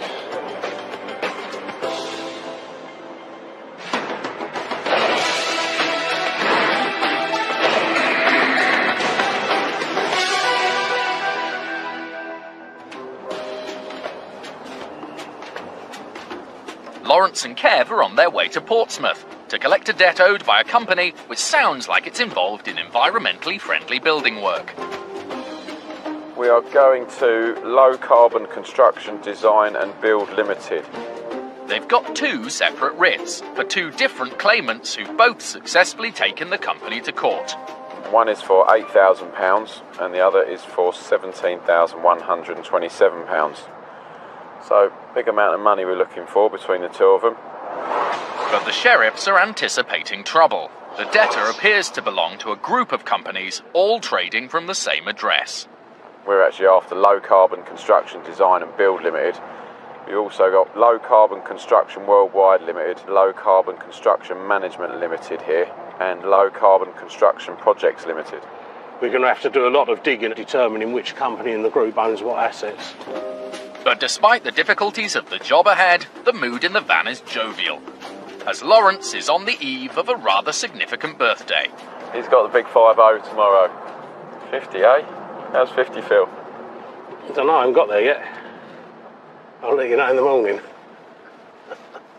I'm pretty sure that once you get to 50, you're allowed to speak your mind all the time. No change there then. Soon they arrive at their destination. Was that it, Trafalgar House, is it? Trafalgar House. Yeah. It doesn't look much like a building company. First floor. How was it? No, that's not looking promising then, is it? Lawrence is worried it might just be the address for the company's accountant. But in fact, the real problem will turn out to be something else entirely. Morning. Morning, Nick. Look at the Low Carbon Construction Design and Build Limited. They were sold. The man says the company was sold 3 months ago and goes to dig out some papers. Lawrence explains why he's here. We've got 2 High Court writs against Low Carbon Construction Design and Build Limited. When you say sold, who were they sold to? The man hands Lawrence a card for the new owner. But just because the company's changed hands, it doesn't mean the writ can't be executed. That limited company is still trading, isn't it? It is. Right, then it still has the debts. Oh, it does. Yeah. But it's not. It's not here. It's been moved from here and given to a new director. Right, so it's got a new trading address, is what you're telling me? Yes. Now the sheriffs do have a problem. If the company's gone, then their only chance of getting paid here is if it's left assets behind. But the man is quashing any hopes of that. All the assets here basically are mine personally. Right. All the invoices here for it. Right, can I say your name, sir? Simon also. Simon. Also, AOOSA. Mr. Also is a shareholder in the group, which has just sold the debtor company. He says it was sold with a clean sheet. When we sold it, we went to the courts to show there was no judgments when it was sold. And there were no judgments against it at the time? Weren't, no. Have you got a copy of that paperwork, please? Mr. Also gives Lawrence the documents, which reveal the sale went through just before the first of the sheriff's claimants won their case in court. 2 days before judgment was entered. Well, so you knew judgment was coming? Oh no, it was sold with problems with the company, absolutely. Right. And it was sold for £1. The company was sold just in time, and the sheriffs won't be getting any money here. But before they go, there's one more thing Lawrence wants to know. Any paperwork that's come here for Design and Build Limited, that's been passed on, has it? Absolutely. And with that, the sheriffs leave. Bye-bye. Bye-bye. Lawrence reckons their prospects of getting any money for their claimants aren't looking good. The verdict on that one is it looks like they've got it all sewn up. I think they've just sold at the right time. It does mean the new owner's liable for the debts because it's still the same company. We've got what looks like a residential address for the new owner, so technically we can go there because we've confirmed with the people in here that all post gets passed on. But what we want to do is do a little bit more digging on the internet now so we can see if they have got any trading premises, but I very much doubt it. Lawrence is right. Further research reveals the address they've been given for the company's new owner isn't a business address. As Low Carbon Design and Build Limited doesn't seem to have any assets, there's nothing more the sheriffs can do to get the debt paid. Keep left to A664. In the northwest, Sheriff Alan Pennington has a debt to collect from a bathroom showroom. Right, this morning I'm off to issue a High Court writ at Seeley's Bathrooms in Rochdale. The businesses the sheriffs visit come in all shapes and sizes, and from Alan's research, it sounds like this one has a bit of a history. It's been established since 1935, so they must have been doing some good business over the last 80 years or so to still be trading. But it looks like there's been a delivery of items that have not been paid for. Seeley's Bathrooms owes money to one of its suppliers, who's taken the matter to court and gained a judgment by default after Seeley's didn't defend the case. Now Alan is heading there to collect £3,830. I'm not sure how big the premises is or what assets they'll have, but I'm sure the assets will be bathroom items. Soon the shop comes into view. Looks like we're here. Although Alan's not sure what to make of it. It looks a tidy premises, but I'm not sure if there's anybody there, so we'll go and have a look and see if we can get this judgment satisfied for the claimants. Alan heads in. And it is open after all. The business owner, Mr. Fitton, is there. Hello, sir. But he doesn't want our camera in the shop. No thanks. Don't want the camera in here. We leave while Alan remains inside. Alan explains that he's here with a writ and that just over £3,800 needs to be paid today. But the answer is not one that Alan was expecting, as he tells us outside. A little bit of an awkward case, to be honest, because he thought there was an agreement in place to pay this off over a period of time. And he has indeed been making some payments direct to the claimant, including one this morning. That puts Alan in a tricky position. Ultimately, I've been given a High Court writ with figures on, and so I'm asking for certain amounts of money, which some of it has been paid. But when Alan speaks to the claimant on the phone, he says the debt should have already been settled in full, and he wants the sheriffs to carry on with their enforcement. In the end, Alan strikes a deal which he hopes will suit everyone. So what's happened today is, because it's been slightly awkward, the debtor has paid another £975.09. That leaves another £2,000, which he says he'll pay in the next month. And Alan's got him to sign a controlled goods agreement, just in case. If it's not made on time, we will then come back and start taking goods to cover the balance that's outstanding. The case might not be resolved just yet, but bearing in mind the confusion over the payment agreement the two parties had, Alan's more than happy with the outcome. All in all, good results. He understands he owes the money, and he's assured me that he'll have the balance paid within the next 4 weeks. But gentleman was cooperative, and there seems to be a little bit of a relationship there with the claimants as well. So I think it's all going to be satisfied very quickly. Seeley's Bathrooms paid the remaining balance as promised, and the supplier has got their money back.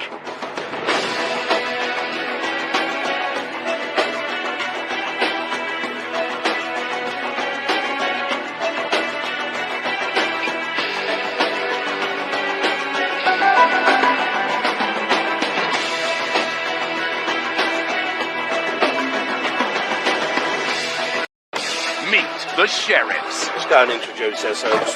Got an court writ to attend here today. If it's not paid, we're going to be removing the stock. Their job is to get you your money back. It's about to get physical. It's an arrestable offence to stop me doing my job. If you've been ripped off and don't know where to turn, we need to deal with it now. We're going to remove vehicles to that value. If you're acting on his authority, pay it. If you've been to court and still not been paid what you're owed, are you going to open this building, sir, or am I going to force entry into it? You need to pay this. It's time to call the sheriffs. Don't put your hands on me. I'm going to call the locksmith. Effect entry into the premises and remove all the items. Whoa. They're enforcement agents of the High Court, and the law says they're on your side. Just collected 42 grand. Coming up, the sheriffs are needed to get squatters out of a property developer's pub. You've heard horror stories, and you always think, can it really happen to you? Well, it did happen to us. But heavy barricades block their path. This is the door they're using, so we need to try and get in this door. When one Birmingham driver bought herself a new car, she thought she was in for some happy motoring. Instead, she wound up in court. They've left me without a car because I've returned my car back to them. It's just out of order, basically. Craig is at the garage to get her money back. They sent out now to collect the payment of £9,321.34. And Sheriff Tommy is down on the farm, where he meets an unexpectedly helpful debtor. I'm looking now, the house is completely empty, but I'm an invalid mother in bed. Come on, follow me.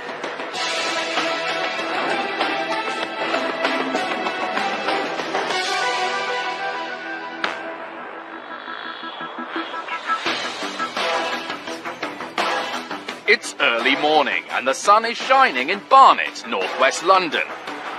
It's not the usual kind of work for the sheriffs. Today they aren't trying to get a client their money back, they're trying to get the owner of this building his property back.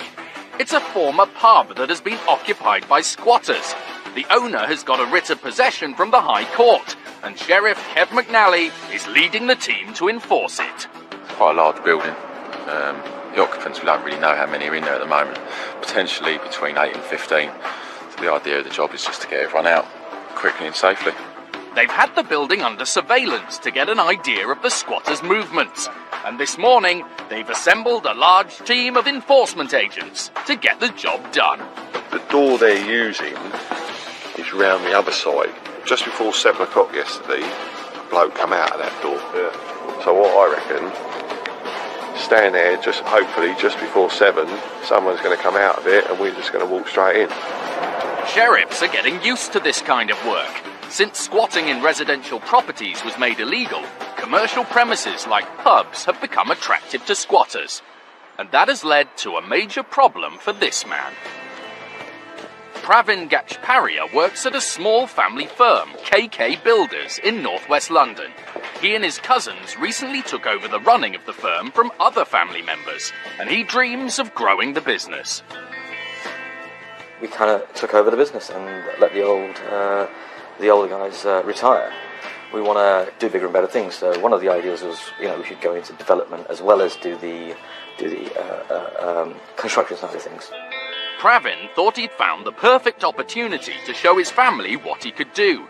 He bought this place, the Angel and Crown pub in Barnet.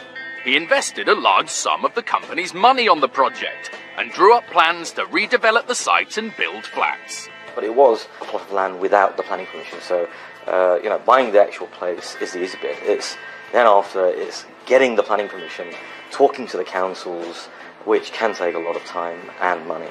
After 8 months, with all the company's money tied up in the project, Pravin finally received planning permission and got ready to begin the big build. So we're going to knock the building down, but we're actually going to design it in a traditional build and have all the traditional wooden balustrades all the way around for the balconies and stuff, and the roof and all the roofs and all the rest of it was going to be more traditional, so it looked like a pub. Pravin had high hopes for his new development, but then disaster struck. So, all the plans have been drawn up, everything's been drawn up.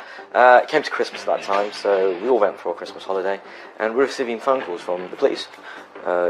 Doors are open in your property, can you come and, secure it? I'm thinking, what's going on?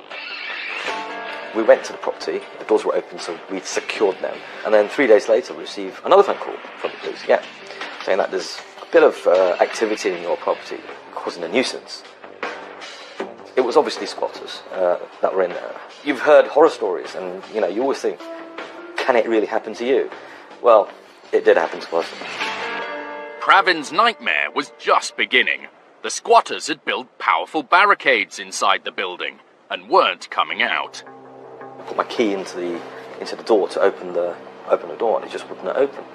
And then, the worst thing is that somebody pops their heads out of the windows from one of the upper floors and accuses me of trying to break in and entering into their property, and told me that they're going to call the police, which was absolutely ludicrous, because that's what really made me angry, because it's my place. We've bought it, we've spent a lot of money, and we work hard for that money, and now somebody's just gone in there. Obviously I had to confront these guys, It's like, no, I'm coming in. So, I'm trying to push the door, I'm trying to do this, I'm trying to do that. Next thing you know, a whole load of them come out of the house and, start causing an argument and start reading the law out to me, At this point, I'm like, look, I've got to call the police now. So, I called the police. The police were quite sympathetic. They did say, look, there's nothing you can do at this present moment. So the best way to do this is go through court action and take it from there. There was nothing that I could do. Pravin had to pay a solicitor and various legal fees as he tried to get the squatters evicted.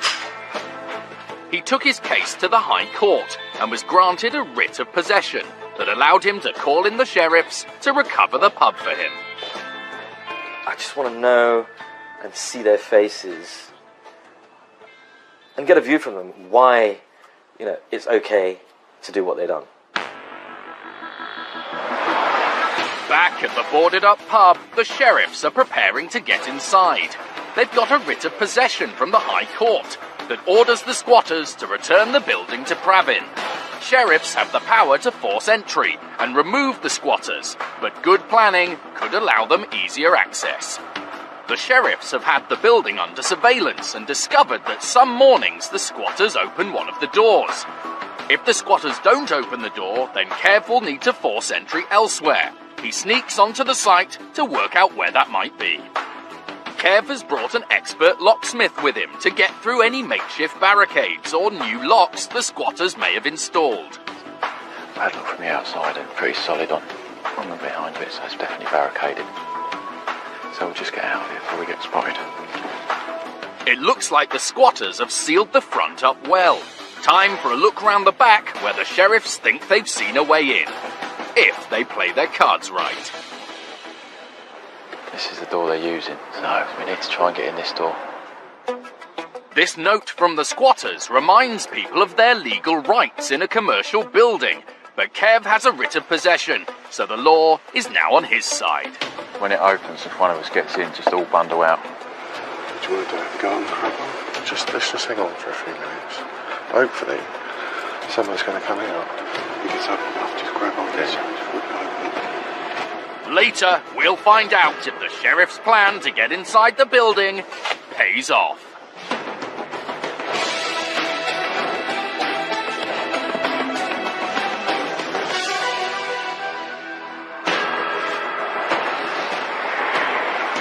Sheriff Tommy Coyle is in the countryside, chasing a payment. Debtors often pretend they have no money, or they refuse to acknowledge a debt, but Tommy's about to have a very different type of encounter. He's after Mr. Newton, a farmer who owes over £4,000 in unpaid bills for animal feed.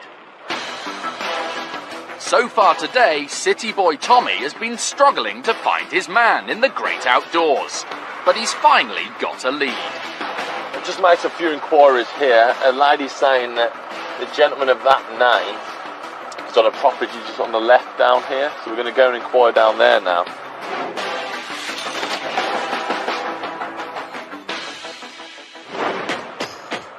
It looks like quite an expensive house, so Tommy is hoping the farmer has the means to pay the debt. Mr. Newton. Hello there, sir. I'm an enforcement agent. They've got a High Court writ of control, which have sent us out to collect today. What do you want to collect then? It's £5,285, 49 pence. Yeah. Have a look in the house. The house is completely empty, but my mother and an invalid mother in bed. Come on, follow me. What about livestock, sir? What about livestock? There's livestock here on the farm, but it's only a few calves, and Mr. Newton says he's rearing them for another farmer. Have you got paperwork I can see today for that? He's keeping all the paperwork. You can ring him and talk to him if you like. I'd need to see the paper, that's the problem. You'll have to get to the stand and see it. Well, you'd need to bring it down here. He won't do that. Proving who owns what is one of the most difficult jobs for a sheriff. Tommy doesn't want to take control of any assets that might not belong to the farmer. Look what I've got. I'm skint. The tractor's not mine. The black horse there belongs to a woman called Jackie. The coloured horse belongs to a woman called Rose. Yeah, look, you can have this trailer. Yeah. That's worth about 220 quid. Tommy needs to try and take control of the situation. You're refusing to pay this order today. I'm not refusing, I've not got it. You're not going to... What could you pay today? What about the tractor? I need to see proof of ownership for it, that's what I'm saying. The man that owns that has just died. Sheriffs are used to hearing that a debtor has nothing, but today it looks like it might be true. We can appreciate from the court side of things, it wouldn't stand up in a court. I owe the money. I'm not saying I don't. Well, that's owe what I'm the saying. money. Then, if you can But appreciate if I've got that, anything to sell, which you can look round and find if you want to, if I've got anything to sell, you can take it.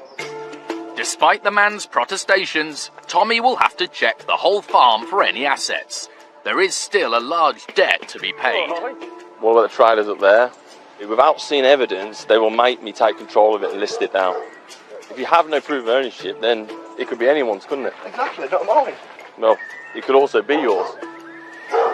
The only thing that I've got is that car down there, and that's up for sale. You can take that if you want. We might have to, sir. The car isn't worth much, and taking control of livestock would be tricky.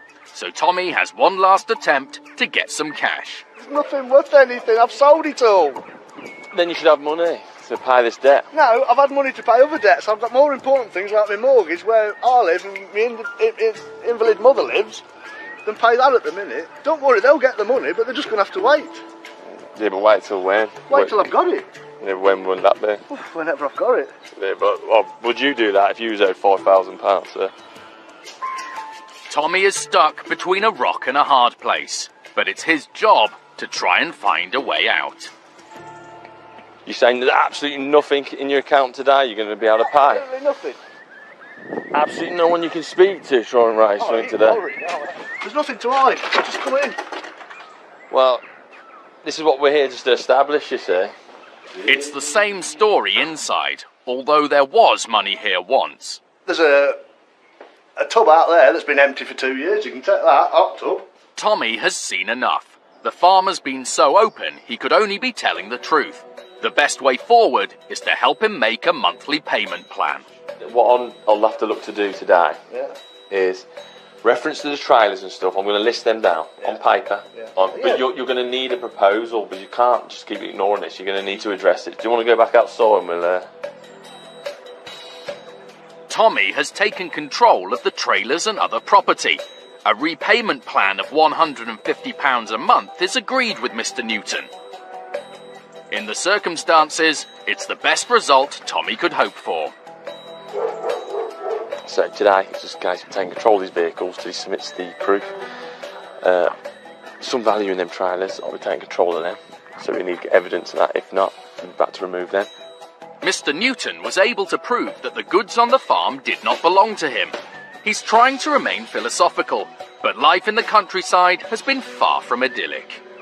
Well, today they've just been round and took an inventory of everything. Well, it was about 6 months too late because I've sold everything I could sell, you know, to pay the bills and everything else. And I had a court order on the house on the mortgage, so they could have took the house at any time. So I've been covering that and looking after, you know, a roof over his head, sort of anything else.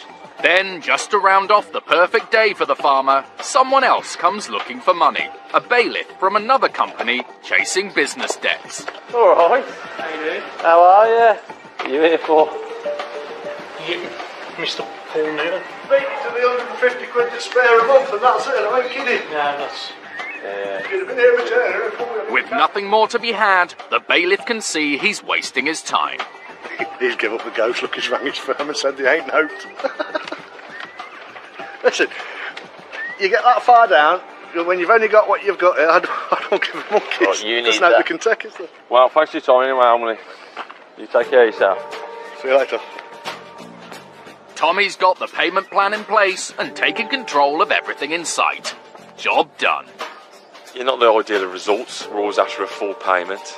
He's signed a controlled goods agreement today, agreeing to £150 per month. Doesn't sound much, but the assets here, there's all strong third-party claims too. I've took control of them today, which I explained to the gentleman. Best we could do, unfortunately.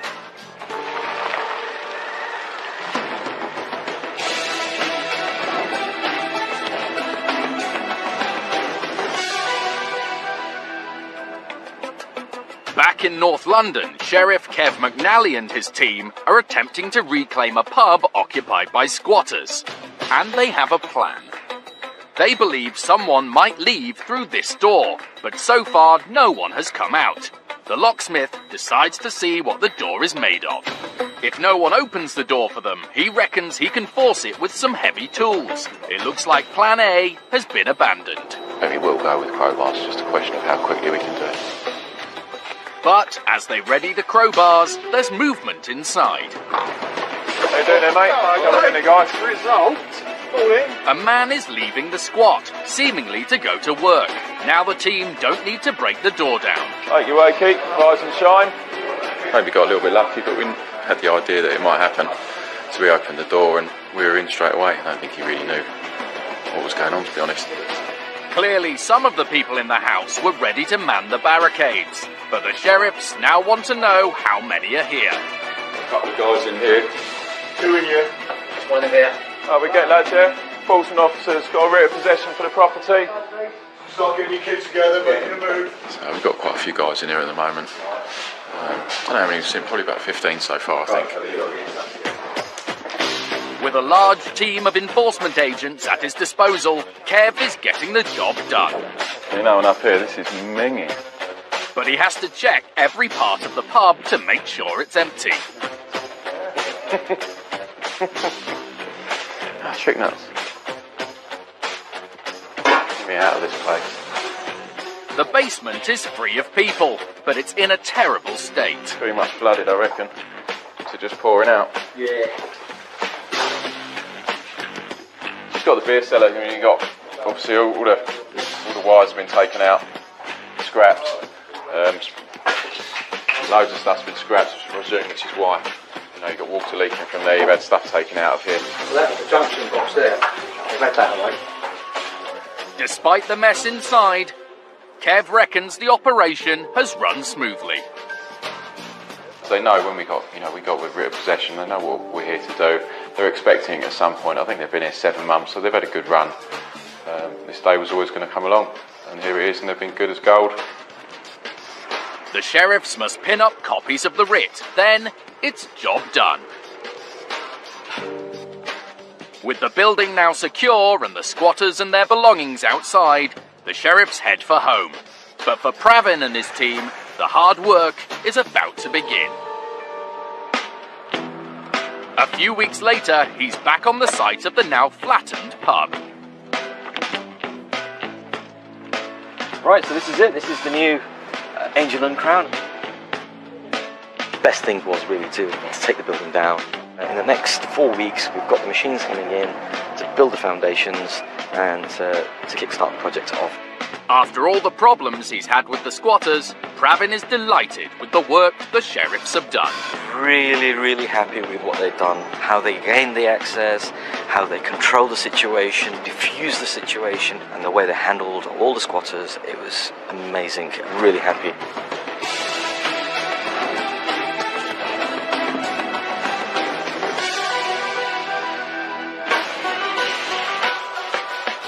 The sheriffs are enforcement agents of the High Court.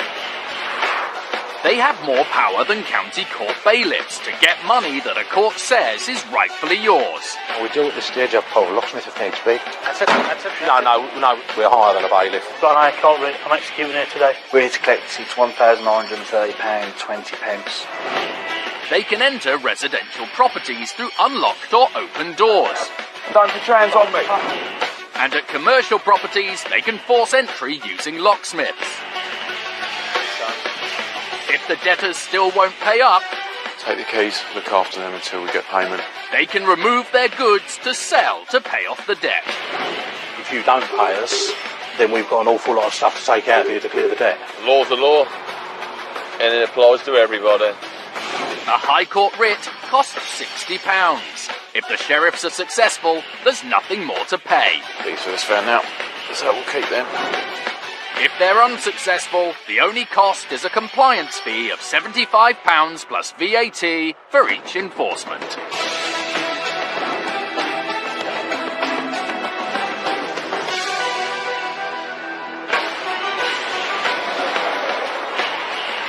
On the road in the West Midlands today, Sheriff Craig Wild is on the trail of a debt involving a motor car. This next job, not your average sort of car sales setup to be fair.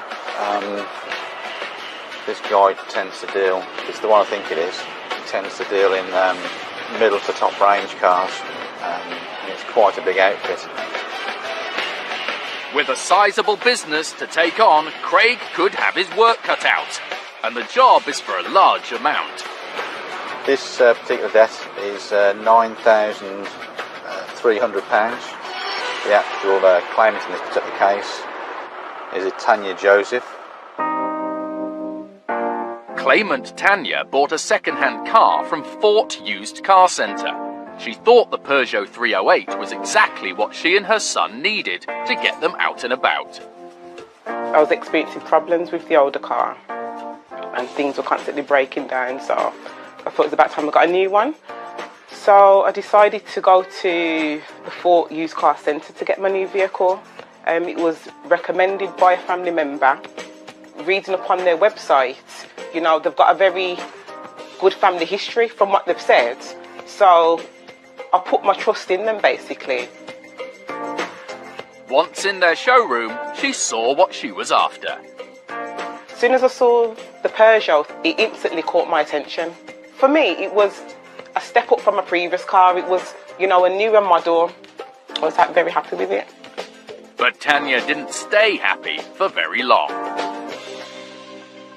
About 4 weeks after I brought the car, that's when I realised that there was a problem, because a warning light came on in the vehicle. It was telling me to check the oil level, and because the garage told me that they'd serviced the vehicle, you know, it was very strange to me that that light would come on. Tanya thought the best option was to take it back to the Fort Used Car Centre where she had bought it. She was surprised by their response. They kind of tried to fob me off. They first told me that they forgot to put oil in the vehicle. 4 weeks later, the light came on again. And at that point, when I took it back, they told me that the wrong oil had been used in the vehicle. Even though the car had been looked at in the garage, Tanya felt there was something wrong. She thought she could smell burning. I took it back to them, and they were trying to tell me that it was normal. That's when alarm bells started to ring. I think at that point I was like, there's no way what you're telling me is the truth. You're trying to take me for an idiot, basically. You're trying to make it out like I'm stupid. For Tanya, the dream of owning a decent car was going up in smoke. The Fort Used Car Centre took the vehicle to a specialist, but Tanya says the problem wasn't sorted. She was about to accept that she'd wasted her money, but as a last resort, decided to take the car to an independent garage. They examined the engine and concluded that worn piston rings were causing the burning oil problem.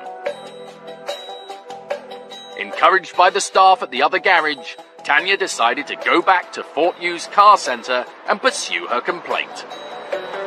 If I was you, I would take matters further.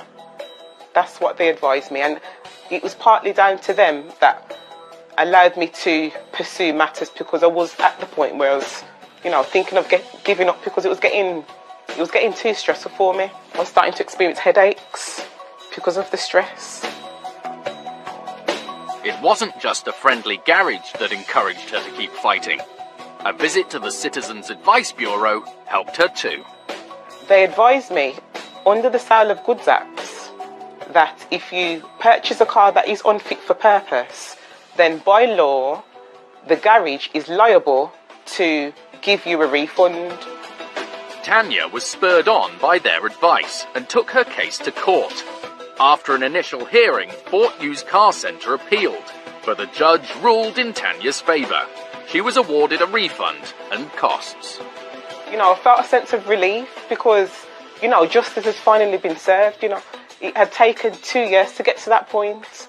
So I was really happy about the whole outcome. Unfortunately, her relief was short-lived because the Fort Used Car Centre didn't actually pay the money the court said they owed, and Tanya is stuck using public transport. I haven't received the money as yet. They've left me without a car because I've returned my car back to them, so the fact that they think it's right to hold back on paying me the money is just out of order, basically.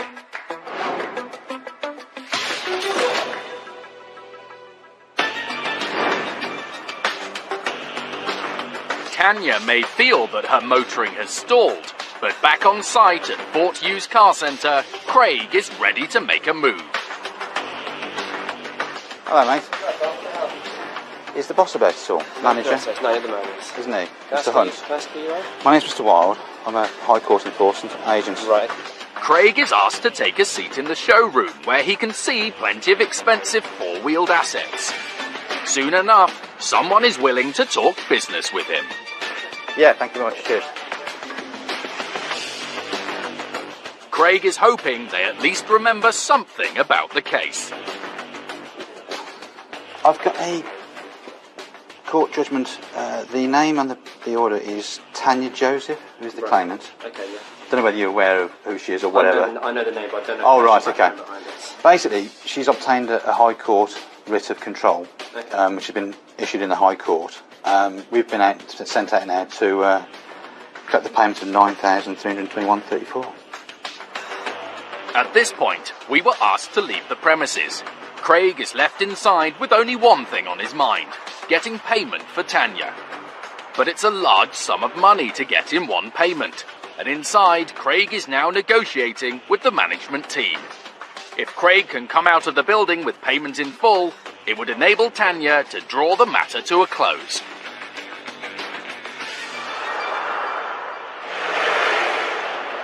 The payment that was made today was £9,321.34. Met the manager. She was fully aware of the situation. They've obviously sought their own legal advice with regards to this particular case, and their legal representation sort of explained to them that it's going to cost them a lot more money to fight this case rather than pay it. So payment was forthcoming. It was done by bank transfer in full, and there we have it. Another good day for the sheriffs. So, after all this time, Craig has finally got Tanya the money a court says is rightfully hers. She can now buy another car and is thinking how her son will benefit.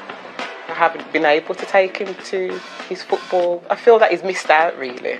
I'm just very grateful that the sheriffs have been able to get the money back for me, which means now I can actually go out and buy another car. I no longer have to rely on public transport. I'm just very pleased that we no longer have to, put up with that ordeal. We contacted Fort Used Car Centre and they told us, "We reject entirely the claim by Ms. Joseph, but accept that unknown to the management of this company, a former member of staff overlooked the county court ruling. Otherwise, we would have appealed the case. We were unaware of the enforcement proceedings until the sheriff arrived at our premises. Payment was then made immediately. Ms. Joseph returned the vehicle having enjoyed the use of it for nearly 19,000 miles and received the entire purchase price repaid to her together with her court costs."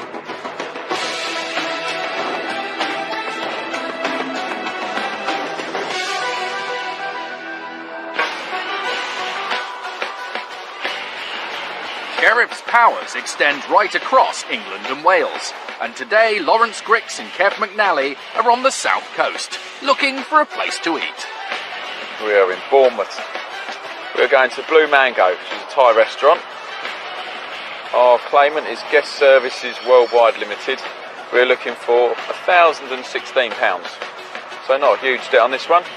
Hopefully, for that sort of amount of money, get paid and be on our way fairly quickly. They're hoping for speedy service from the restaurant. They love Thai food. Been to Thailand quite a few times, and it's probably my favourite food, to be fair. Noodles, rice, it's just nice, fresh, healthy food. It's good, like it. I've never actually eaten in a Thai restaurant. Well, I don't go out eating in restaurants that much.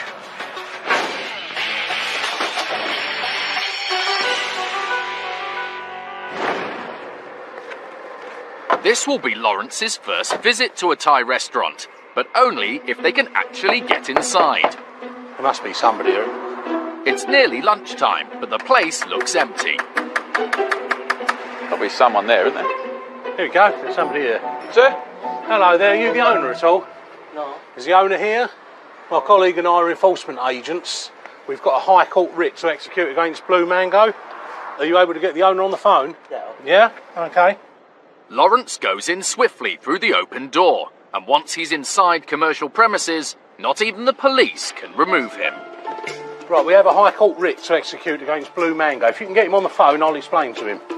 The sheriffs will wait for the owner to arrive to discuss the debt. Meanwhile, Kev eyes up potential assets. Just write a quick inventory of the goods, list them all down, all the goods that are up here. Obviously there'll be equipment downstairs in the kitchen.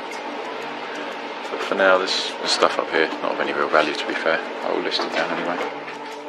So, if the goods inside won't cover the £1,000 plus debt, Lawrence and Kev will have to push the owner for cash. The staff aren't even sure who the sheriffs are. It's very important, yeah. We're ordered here by the court today to remove things from the restaurant to be sold. Tables, chairs, whatever, to clear a debt that is owed, understand? As Kev continues listing the restaurant's assets, the owner arrives, looking worried. Oh, come through the back door. Hello, sir. Yes, hello. My name's Mr. Grix. My colleague and I are enforcement agents. We're here today with a High Court writ against Blue Mango. We're ordered out today to take control of goods to the value of £1,016.92. And the only way to prevent further action is to pay in full. Okay, well, we had to pay. Sorry? Okay. Now, immediately. Okay. Well, we had to go get the cash. Okay, how long's that going to take you, sir? Half hour. Right, where you go? Let's go to the bank. That'll do. Yeah. The owner seems aware of the debt and willing to pay it off, so Kev's prediction of a simple job looks spot on. So the owner's come back. I think he's fully aware of the money he owes, so he's literally going to pay. So he's going to go down the cash point or the bank. He won't be able to get that much out of cash point, and apparently he's going to be back in approximately half an hour with the money. So as long as he comes back with money, that's fine. I mean, the goods here, there's nothing really here of any value. But should be fine. Fairly confident. As food deliveries arrive, Kev's positive outlook might be misplaced. The owner isn't at the bank. He's on the phone, getting advice from his accountant. Sorry? Hello, can I help you? Hello there. The owner's accountant is asking a lot of questions, and Lawrence wants to make sure he realises that payment must be made. It's a High Court writ. £1,016.92 at the moment. We're not actually here to collect money. We're ordered here by the court to take control of goods that can be sold at auction to clear the debt. But obviously, if it's paid in full, we've no need to do that. And the gentleman here is arranging for the money to be brought to us, so there's no need for us to go any further. It's not the first time Lawrence has had to deal with accountants on a job. They think they get in, spout a lot of rubbish at you, and you're going to go away. Ask you a few questions, you know. They'll probably advise him not to pay now, which means we'll end up removing goods. Because they think they know better. Lawrence is worried that the owner doesn't seem to be heading out to a cash machine. He hasn't advised you not to pay, I take it. You're still getting the money, yeah? Yeah, you get the money. I just want to make sure that you're still getting the money, because otherwise we'll start removing. So somebody else has gone to get the money, have they? Oh, no worries. The owner has confirmed the cash is coming. Kev wants to know if Thai restaurant rookie Lawrence likes the look of the menu. There's loads takes my fancy on here. Yeah. I might have to investigate that. It's a thumbs up for the menu. All they need now is for the £1,000 debt to be paid. A few minutes later, the boss is back. So, got 1,000 here.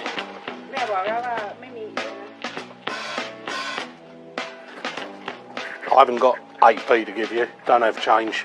Have you just started to sign and print for me? That's it. Nothing to pay now. You've done it.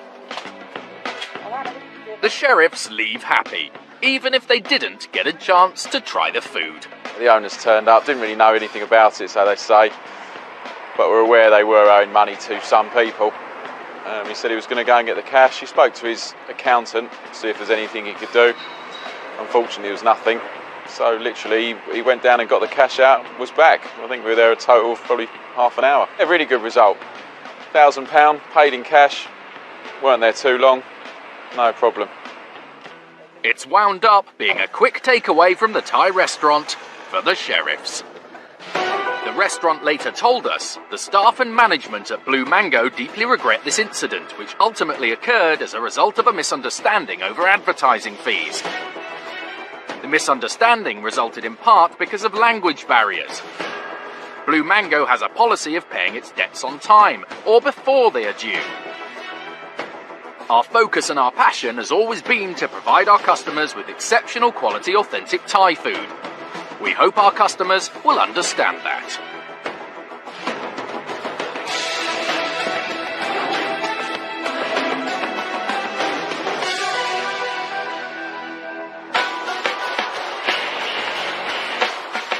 Sheriffs Tommy Coyle and Craig Wild are working together today and have a case that may need them to use their experience and guile to get paid. So we're in the centre of Birmingham again today. This one's a company called Dadyal Hairdressers, and the claimant is a telecom company called Marita, and the liability is just over £1,000. With not much to take control of at most hairdressers, the sheriffs must stick to their guns to insist that cash is paid for their client. The assets normally tend to be quite of low value. You need a lot of scissors for £1,000.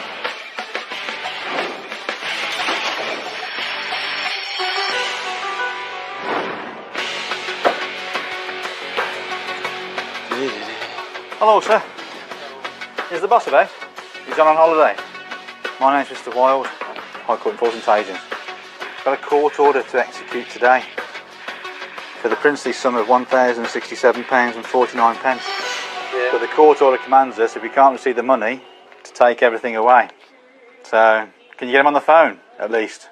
The barber has told the sheriffs that the landlord pays that particular bill, but he's on holiday. A call is made, so Craig and Tommy take a seat. With some time to kill, there's a moment to swap grooming tips. We went to Turkey.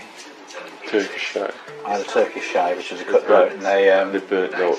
Yeah, they burnt the nose and stuff, and that was quite a good shave.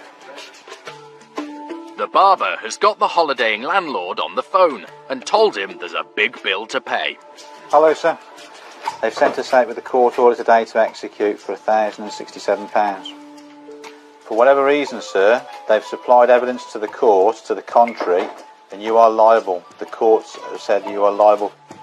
The landlord is asking for more time to pay, but Craig feels he's missed his chance. Now, sir, I wish I could give you a week, but unfortunately I can't. A letter was sent out from the office back on the 3rd of November, giving you to the 13th of November to discharge the liability. Now, I sympathise with your circumstances, sir, but unfortunately once that 7 days has expired, they then sent us out under the conditions of the court order to execute it. Yeah, no problem at all. I'll just pass you on 1 second. Hello. Debtors now receive a letter giving them 7 days' notice of a sheriff's visit and reminding them what they must pay. The barber talks to the landlord and has some bad news for the sheriffs. He's saying when I come back, then I pay. So he's not paying today? I can't afford it. He's going to pay. If you can't pay it today, like I said to you before, we're instructed to remove the stuff today. The court order commands us today to take the control of goods unless we're paid. That's what I'm commanded to do by the courts. With the thought of Craig and Tommy walking off with the business's assets, the barber decides to disturb the landlord on holiday once again. If the matter doesn't get sorted, there might not be a business by the time he gets back. He's saying take half today. I can take half, but I'm still going to take the stuff for the remaining balance. Craig is playing hardball. He doesn't actually want to hire a van and take the business's goods, but if they know he might, it will convince the absent landlord to pay up. The last barber's chairs we got, they were Belmonts. I don't know whether these are Belmonts or not. That one's Belmont, is it? They were about £500 each, but they were a bit better than these. That's probably worth about £300 or £400. That's probably worth about £200. That's probably worth another one. The barber is looking very worried. The business might suffer without the chairs, so the sheriffs offer him a little more time to raise the rest of the money. So we can give you half an hour, not a problem at all. After that, we need to start booked on for deciding what we're going to do. The barber is straight back on the phone to the landlord. Craig and Tommy knew they would have to stick to their guns to get paid here.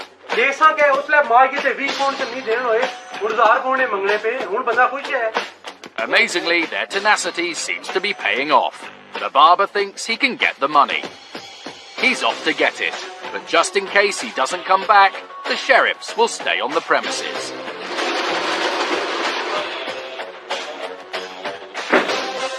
I think the gentleman's just gone off with a friend to try and raise the full outstanding balance. All Craig and Tommy can do is wait. If there's no money forthcoming, they may be leaving with a chair or two. To be honest with you, when I first met Tommy doing this job, he did have a similar hairstyle to this gentleman here. And to be fair, he used to get paid on every single job he went to. I think it was just because they wanted him out the house. Before the jokes can get any worse, the barber is back. How did we get on?